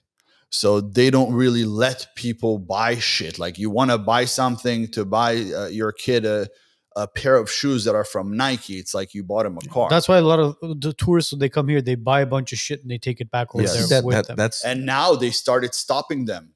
Hey, why'd you bring all these gifts here? You're supposed to pay tariffs on that shit. but that surprises me because, again, Qatar, right? Look, I Qatar didn't is wanna a talk- Muslim country. Yeah. I don't want to talk about my country, but I will talk about it right now. This is going to be the first time I'm going to say this. I've never talked about this. The people in Israel are the greatest people, nicest people, sweetest people. You go over there, I swear, you feel like you're at home, no matter where you're going to go. But the country suppresses them like crazy. Most of them can't really survive the month. None of them could buy homes. We know everything that's going on. You think we didn't know Hamas was coming? Of course we did. Of course they did. They allowed it to happen. At the end of the day, do you think there was even a fly coming in from Gaza that didn't need to show a passport? You know how highly guarded Israel is? They make us do military there. They make us go to the military. Men and women. How do you get men to go to the military? Suicide bombers. They allow that to happen. Do you think we don't know who might be a suicide bomber next week? We know when you take a shit in the US. That's how good we are. So the Holocaust won't happen again. We know everything. But they let that happen. Why? So now you have to go to the military. And once you're done with the military, you're 21 years old, they tell you, well, you know, you want to have a good pay, you stay in the military. You can't get out of Israel because you never saved money to leave Israel. And you have to stay in Israel so you could survive. They suppress us more than you can imagine. What are your thoughts on Netanyahu as a president or as a prime minister or leader? Again, left and the right, he's the right, the left still control, although he is the puppet. He's the puppet 100%. to the left. Whatever he says he wants to do, he can't make a move without them. And what are your thoughts Because about all the left controls, they're all the judges. Okay, so I'm Moroccan, Israeli. Mhm. I'm considered a black guy in Israel. correct? The people who are the judges, the lawyers, the people at the top, they're all the white people, Ashkenazi Jews. Ashkenazi Jews. They are the ones that went through the Holocaust. They're the ones that came from Poland, Germany, all those places. They are controlling the systems. Only their kids get to be the highest ranked people in the military. They look down upon On me. Jews like you. They look at me and they call me a nigger. I've heard that before. Yeah. I can't go to a certain school. Until some years ago, my father couldn't go into a certain school. No, we don't accept you. You're a nigger. You're black. Because my family is from Morocco. Yeah. My grandma's dad was black. They say the same about, I think, Egyptian Jews as well. All of them. My wife, she's Moroccan Yemen. Yemen, the same thing. They literally, that's what they call you. You're the black. They look at us like we're a nobody. So let me ask you this. This ties into what you're saying in some way. So if you in Israel, there is racism between the Jews that are darker like me and the Jews that are white. But you are the real, the darker Jews are the real Semites that they talk about. Mm-hmm. That's why when I brought it up in the beginning, when I say you put a real Israeli and a real Palestinian next to each other side by side, We look exactly the same. same people. So would you be considered Also an Arabs. anti-Semite by saying what you just said the last few minutes about Israel and the racism and the government? And No, anti-Semite, that means that I want all the Jews dead. No, no, it doesn't. that's Why? not what it means. If you're anti-Semitic, No. Anti-Semitic means you speak against Israel, the Jews, which you just anti-Semitism has been around for years, and people who are anti-Semitic literally want Jews dead. Do you think the Ashkenazi Jews are Semites though? Are they real Semites? You know, let me tell you No, one thing. are they real Semites? I don't think so. That's it. I don't think so. So then why do they claim to be I don't Semites think so and because they look down upon you? I don't think so. I think they say that they are Jewish to hold a certain title, but they clearly hate us and they look down upon us. That's the truth. And we feel that. For example, my sister, Moroccan, beautiful lady, married an Ashkenazi. The mother in the wedding said, "You pay for your people, I pay for my people." She told my dad, "You pay for your people, I'm going to pay for my people." And then she said, "You could not have Middle Eastern music." We listen to Arab music. We listen to all kinds of music, Armenian music, everything, Greek, but also the Hebrew music that we listen to is Middle Eastern music. Yeah, it has that Arabic kind of Yes. tone to it. Yeah. She said, you're not going to play that in our wedding. He told her, listen, honey, this is my daughter's wedding. It's not your wedding. I don't care what you want to play. Well, she's going to play whatever she wants to play. She told him, in that case, then I'm not bringing my people. We'll do a wedding for your people and we'll do a wedding for my people. Wow, man, that's fucking crazy. And what'd you guys end up doing? I'm curious. Oh, seriously, bro. I'm like, Yeah, what two did you weddings. do? I'm glad my sister's not on social media. She's going to kill me. Well, okay, what did you end up doing? At the end, we invited her and she didn't pay a part of the wedding. Really? Yeah. But did their side of the family join or no? They did. And you played your music. Yeah, yeah. Okay. We played the music, but a lot of them left early. Let me ask you this question. We stayed until like 3 a.m. They left at like 11. What are your thoughts? Okay, you're. How long have you been living in America now? 25 years now. 25 Straight- years. So would you consider yourself an American? Yeah, I'm an American. So you're an American. I love America more than any place in the world. Just because it's a blend of opportunity, right? You work your ass off. I also love the people Yeah. today. You work your ass off. You've paid your dues as far as your Yeah. taxes to Uncle Sam. Correct. You've created wealth for yourself, a business. What are your thoughts of America funding foreign countries, including Israel, Ukraine, any country? What are your thoughts on that? You know, Israel is not a country, it's a state. Correct. Why is it a state? It hasn't been founded upon as far as its own government. Okay.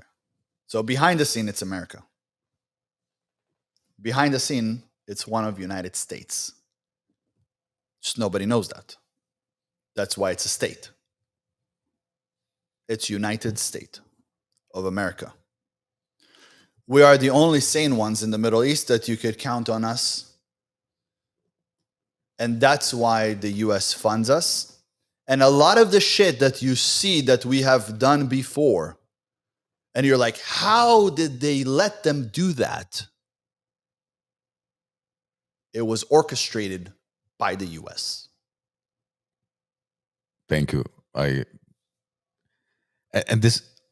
love the fact that you're expressing that and admitting to that, because a lot of people think the other way around. That, and a lot of Armenians, and I have this conversation with my Armenian friends all the time, that Israel controls US. If you ask me, I think Israel is like the CIA headquarters for the Middle East. The Middle East, correct. And the state of Israel itself is basically like the Pentagon over there for the US. We've talked about this so many times. The CIA and Israel were founded Same time. same time. It was founded upon, it was literally, they were both founded the same time. It's just unfortunate that you look at the government that's running not only the United States, but Israel as well, don't care about the common people. It's very sad. It's very sad. Again, And that's why I say to everybody, I wish there was peace everywhere. I could tell you, I went into a Muslim mosque in Dubai, in Abu Dhabi. And it was very beautiful. And I felt safe. I'm Israeli. People ask me, where are you from? I said, I am from America, but I'm Israeli. And they welcomed me in. I swear, the loveliest people. So welcoming, nice, great. No issues at all. I want to move to Dubai. You know what I mean? I'm just saying that the foundation is not right. But if you remove the foundation and say, okay, you guys want to have Islam, no problem. There is no Muhammad with what he's done and all of that. The people there are great people. And they take care of their people. Great people. They take care of their people. They take care of other people that come in. They are very smart. Look at how they built Dubai. It's a million times better. Look, United States and Israel. United States. Let's not call it Israel. Let's not separate the two. It absolutely looks like a third world country compared to Dubai. The UAE is incredible.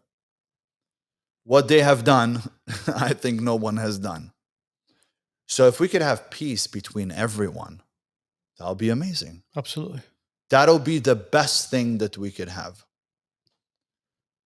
Unfortunately, and I see it today on social media.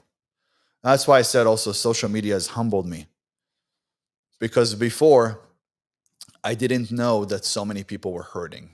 So although I do get about 100 messages per day of people saying they're going to kill me, they're going to rape my mother, they're going to rape my wife, they're going to kill my son, they're going to kill my family, they're going to find me, they put a hit on me already. Although I get all of these messages, I still get a ton of messages, on average about 400 to 500 messages per day of how I change people's lives and how I help them grow and how I help them get fit and how I help them get into a better relationship. Because I don't sit there and say I need 5 wives. I have 1 wife and I love her to death. And she's my best friend. And some men like Tate will say, what do you mean you're best friend? What the fuck? You don't have friends? Listen, she's another set of eyes for me. She's someone I could trust with my life. She was also in the Secret Service for 5 years. U.S.? No, Israel. Israel. We have these conversations. I tell her the things that I know, and she understands. And she's a ride or die. And I tell people, you need that one person that you could trust because she's going to live with you. She's going to be with you all the time. On the other hand, you have Tate, who doesn't live with his wives. He lives with his brothers and friends. He also used to help men jerk off with a webcam. So maybe he has something he wants to tell us and we don't know about. Right? That doesn't add up. You know what I'd love to see? What? You and Tate in the ring. I'd love to. Octagon or ring. I'd love to. Yeah? I would love to. Maybe we could set it up. I would break his head in half. I'm not kidding. Is there anything? He's a trained fighter. I'm a trained killer. 2 different things. I'd break his head in half. Is there a message you'd like to send to Andrew Tate before we call it a show? Soon. Sure. Come on over to the U.S. Set up a fight. However you want. Hell, the WiseNuts will sponsor the damn fight. Shit. However you want. Listen, We could do an MMA fight, which I've done many times. We could do a boxing fight if you want, which I call a pillow fight. We could go bare knuckle. We could do kickboxing. You're a 4-time world champion. Well, you didn't fight people like me. Or we could go all out. Is there anything of his messages that you do agree with from everything that he talks about? You don't think he's had a positive impact with young boys that don't have a father figure or don't have that alpha masculine energy at home? I hate the fact that he calls people brokies. And I'll tell you why. Because I hang out with broke people all the time. These are people I have no problem hanging out with. And the reason is because they are on the come up. They are struggling at the moment, but they are still fighting. They wake up in the morning and they get to work. While on the other hand, I would not hang out with cheap people. I can't stand cheap people. But people who are hardworking people and are brokies, I have no problem hanging out with. Yeah. I don't call them brokies. Everybody was broke at some point. So what? You also had to start somewhere. But calling people brokies, I don't like that. On the other hand, he has different messages. One day I'm an atheist. Another day I'm a Christian. Another day I'm a Muslim. Oh, the Muslims that are real Muslims are the ones that are chopping off heads like ISIS. Oh, but he's not chopping off heads. You know what my biggest problem is? After the webcam, that he clearly said on podcast how he was taking money from men who believed that they were speaking to women. €1 million he took from this man who took a mortgage out on his house. €1 million, and he laughed about it. And he said, I used to talk to him and I used to jerk him off in order to get money. And then after, when he would send the money, I would tell the girl to get into a fight with him. So that way she could disconnect. And 3 months later, he comes back with more money and we take his money. He realized that he took money from these people that are grown men. He has to act as a woman. He's impersonating to be a woman. in order to take money from real men. After he realized he's done with that show and claimed he made a lot of money, but on his long forms, obviously, he's with his brother and friends on a regular train, drinking cheap alcohol in hotels that are brokey hotels and acting stupid. So he didn't make that much money. But the money he took, he realized he's done taking from older men because he just doesn't know how to take any more money from them. What did he do? He realized he wanted to be himself now, a man, not pretend to be a woman. Well, who could he take money from? Not a grown man like you. Who did he go after? Younger boys. The kids. Yeah. Take their lunch money. 10 to 16 years old. Come to the real world. I'll teach you how to make money. I'll teach you how to become rich. You're going to drive a Ferrari. How? By being a copywriter? My copywriter can't drive a Ferrari. No way. By being an editor? My editor couldn't drive a Ferrari. No way. He sells them a dream and takes their lunch money and buys a fucking $6 million car every single fucking week and says that he's a man. Yeah, he basically brainwashes enough children to give him money every single month. And if you get a couple 100,000 kids subscribing to it at $5 a pop, that's a lot of money. $50? No, I'm just throwing a very small, minute number out there. Listen, and more than that, he has the war room where he doesn't tell them where we're going to meet, what we're going to do. Whenever he wants, he does a pop-up and says, oh, we're going to meet here. But you pay like $15,000 a year to be part of the war room. How did you make your money? I made my money in real estate in the beginning and also HVAC company, construction company. That was the first money that I made. And I made millions like this. It drives me crazy that people are actually thinking that they can make money with him. But if you know any contractors in the city, you know you're living well. I used to have a home improvement company. I had a construction company, which is the home improvement. On top of that, I had some of the construction guys that were my teams doing the job. So I was eating from both sides. On top of that, I had an HVAC company. I had a roofing company. I had a solar company, making a ton of money like that. Then I went into flips on the side, still doing it same time. And then I started doing new builds. And that's how I made a lot of my money. You went from sales to having a bunch of money reserve money on the side. 3 months and then I was investing it back into 3 months I was working in HVAC for a guy. He told me, I don't know how much to pay you. I said, don't pay me for now. I'm going to show you that I'm the hardest worker in the room. I became the top sales guy. Every home I went into purchased from me. Air duct cleaning into air duct replacement, removal of asbestos, changing out furnaces. Did you work for a guy named Jerry by any chance? No, okay, Israelis. Just wanted to make sure. Israelis. But after 3 months, he said, let me make you my partner. But I was 19 years old. And a year later, I found out he was stealing from me because I knew nothing about finance.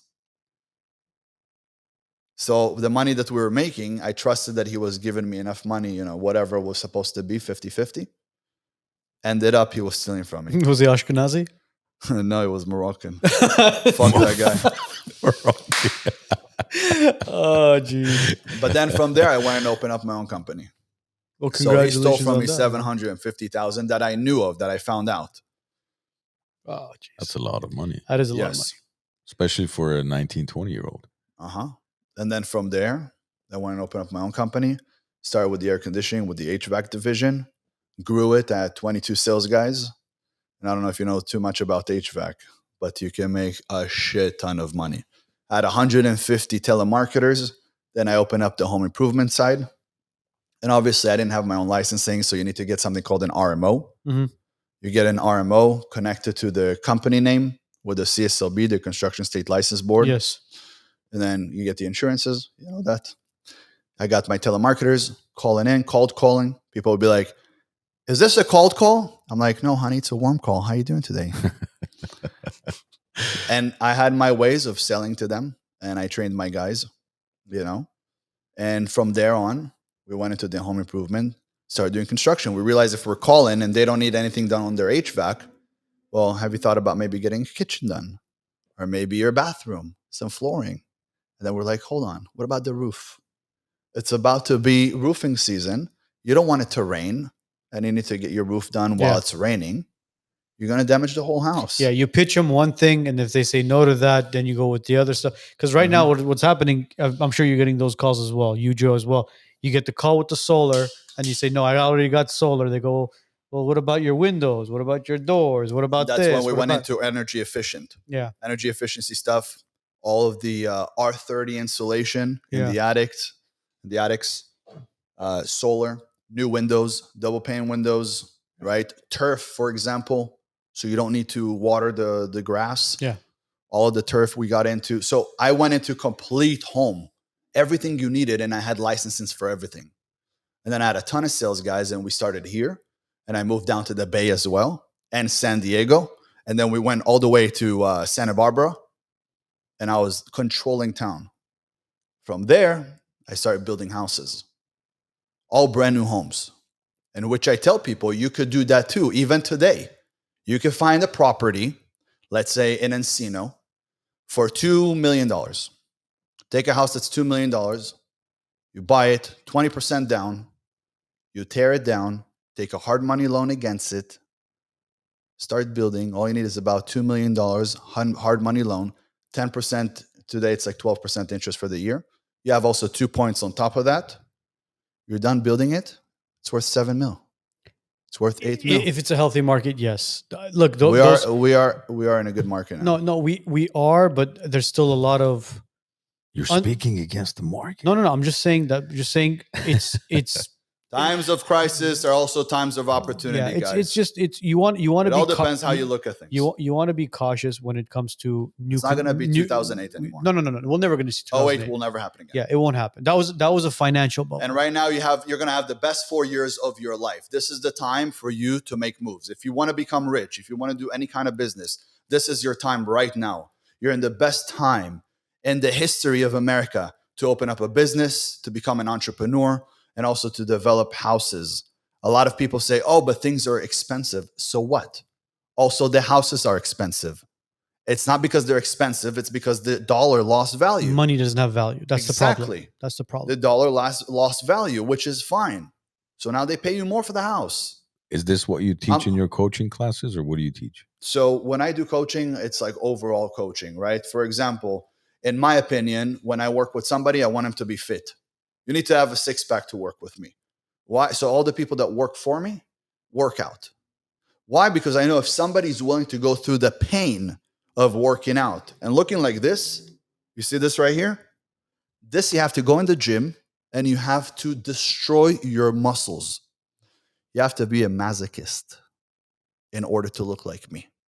To go in there every single day and enjoy the pain, enjoy the suffering. I say, we're in hell, buddy. Everybody wants to go to heaven, but nobody wants to die. But why do you want to go to heaven? Because you're in hell. This is hell. But some of us didn't fight our demons in the last life, so we came back for correction. But this is hell. So if I'm already in hell, I don't mind going to battle every single day. So the man who works for me needs to wake up at 3 so I could talk to him. I give him a call. Before, I had nobody who was waking up at 3. Today, I have over 200 people who wake up at 3. So we have a big chat, and I say, good morning. And everybody's like, good morning, King. Good morning, good morning. These are the guys that work for me. Then I have other chats for people who I mentor. I run classes. Depends what you want. Until now, I had something called Limitless, where I teach spirituality. 1 week, another week, I teach fitness. I teach mindset. So I do a whole 5 weeks of teaching them shit, changing their life completely, getting routines in, explain to them how the body operates, explain to them how to connect to God. People don't know how to connect to God. God is like Wi-Fi. You can't see him, but you can connect to him at any time. And people are disconnected from God. They're also disconnected from humans. Women lost the ability to bond. That's why they're not having any more children. There's no more marriages. All of those things I teach to men because I believe that if the world got here, it's because men led them here. We led. It wasn't the women. Yeah. We got to have you back to talk about that portion of your life as well, because I feel like we could sit down and talk to Ben for hours at this point. Yeah, I was pleasantly surprised. I was expecting that guy from the clip. Really? when I walk into a room. You know. When I walk into a room, I swear to God, first of Did all, you check our testosterone? yeah. Oh yeah, I forgot about that. Oh, you fucking guy. Well, How did you come up with that shit? It's true. That's bullshit, It's bro. true. That is not. No, man. Almost 1100. Oh, Jesus Christ. Look at your hand. Everybody's looking at their hand. Everybody's like, It's what am I true. looking at my hand for? What's my testosterone Very level? low. Very low, and that's why you're overweight. By the way, if you had the more weight you're going to lose, the higher testosterone is going to get, and your finger is going to grow. So how about mine? Only my finger? No, No, man. your penis will be big. I don't know if that's true, bro. Yeah, higher testosterone. By the way, seriously, the higher. Okay, for example, if you go get a testosterone shot, right? How old are you now? 45. 45. So you're 45 years old. Your testosterone level is low. You go to the doctor, get a testosterone shot. You Your get on a finger's gonna grow. TRT. Today it is what it is. It's not going to grow anymore. But you get on TRT. Right. When you get on TRT, you'll start feeling more active. You will lose body fat. The more body fat you lose, the higher testosterone levels will be. So neither one of us can work with you because You don't have a six-pack. We don't have a six-pack. Yeah. Yeah, you couldn't work for me. Well, except unless Tiny I got a over there. six-pack. Tiny It's has just a I put you- six-pack. I got a Unless- six-pack. It's just underneath. Just a Unless little I bit put of. you through my coaching. But you have to understand that I also don't hire anybody that's over the age of 30. For me, they're a dead horse. When I bring somebody, all of the guys that work for me today are 18 to 23, 24. And the reason is, you take the 18-year-old, he's inspired. He's thinking to himself, man, I'm going to be the best videographer in town. This is amazing. I love it. He's inspired. He looks up videos. He brings me videos. He's like, we should do something like this. This is amazing. It will fit you perfect. You bring a 30-year-old videographer. He's like, okay, what are we doing today? Because he already knows he's not going to become some top guy. He's been doing it for 10 years. Yeah. The guy that's 18, he's so inspired. He wants to prove to me who he is. And that's why I hired these young guys. And amazing. And they're reliable, 18, 20-year-olds these days. With me, they're very reliable. They look up to me. To them, I am a god. They're all of these guys who came to work for me, they applied to work for me. I never looked for them. But they call me the Batman. They say, you're fucking fit. You know how to fight. You know how to work with weapons. You have money. You live in a penthouse. You're building a $12 million home. You have real estate around the world. You have business. You're famous. You have a perfect wife. This is amazing. Well, Batman was single, and Batman's parents were killed in an alley. So I know. Which The movie buff here with I'm this. just saying, bro. I'm a Batman. I love fucking Batman, bro. That's why I'm saying. And I'll tell you, this will go back to. Oh, he's why I Batman. don't He's not believe- Bruce Wayne. Sorry. This is why I don't believe also in psychology. Because psychology is not like science. Science was created to determine the future. Psychology, they say psychology is real, but it's not real. And that's where you take the hero and the villain. The hero and the villain had the same backstory. Both were orphans. Both were troubled childs. At the end of the day, one became the villain and one became the hero. The villain said, everything that happened to me, I'm going to do it to everyone else and 10 times worse. And that's the Joker. And the hero says, everything that happened to me, I will make sure it doesn't happen to anyone else. Same backstory. That's why I don't believe in psychology. Because you could have a dad that's a drunk and he will never drink in your life. Or you could have a dad that's a drunk and he will drink your whole life because your dad was a drunk. The next time you come back with us, we'll dip into the business aspect. We'll dip into psychology. We'll dip into a lot of current events as well. How's that sound? Sure you want me back again? Do you want to be back again? Was it good? You tell us. You tell me. I don't know. You guys Listen, had a good time. Was I look, entertaining enough? At the end, I was pleasantly surprised. I Look, told you that a few minutes at ago. the end of the day, it's about the guest as well. We want to make sure it's a comfortable environment No, for I them really to join enjoyed us because, like we told you off the air, we want to make sure it's a pleasant conversation where we sit down, shoot the shit, and it's like we said, locker room talk, right? So, what did you think, Ben? Honestly, I really enjoyed it. Well, And next time and- we'll shoot it over there probably. yeah, And I'm the realest guy you're gonna meet, and I'm not afraid to say whatever I feel like saying. You know, even when I get upset, You said some things that really, um, and I'm gonna get a No. lot of heat for this shit. no, you're not gonna get heat, bro. You said some shit that a lot of people are afraid to say, and we're very proud of you actually saying whatever you said. And for those of you who just tuned in and are watching it at the end, go back and Go back. Go Do back and yourself a listen to it. favor. Go back and listen. go to back the and whole listen to the episode, go back and listen to the whole episode and listen to the truth behind a lot of the shit that's going on So in the world today. something that a lot of people at home don't know, because they don't know much about me. They have not looked at any of my clips, and I only started talking about this not too long ago. But in order for me to get onto social media, I had to retire from what I was doing. I was in a unit for counterterrorism for about a decade. Mm. And that is why I know the things that I know. That is why I also said, if they kill me, it's fine. But the shit I've done in my life is so people at home could live the American dream. By the way, I've been through speaking a of lot. social media, how come you don't follow anybody? You follow 0 people. Social media could really grab you. It really can. Not even the WiseNuts. You're not going to follow us? The thing is this is that, That if one I page?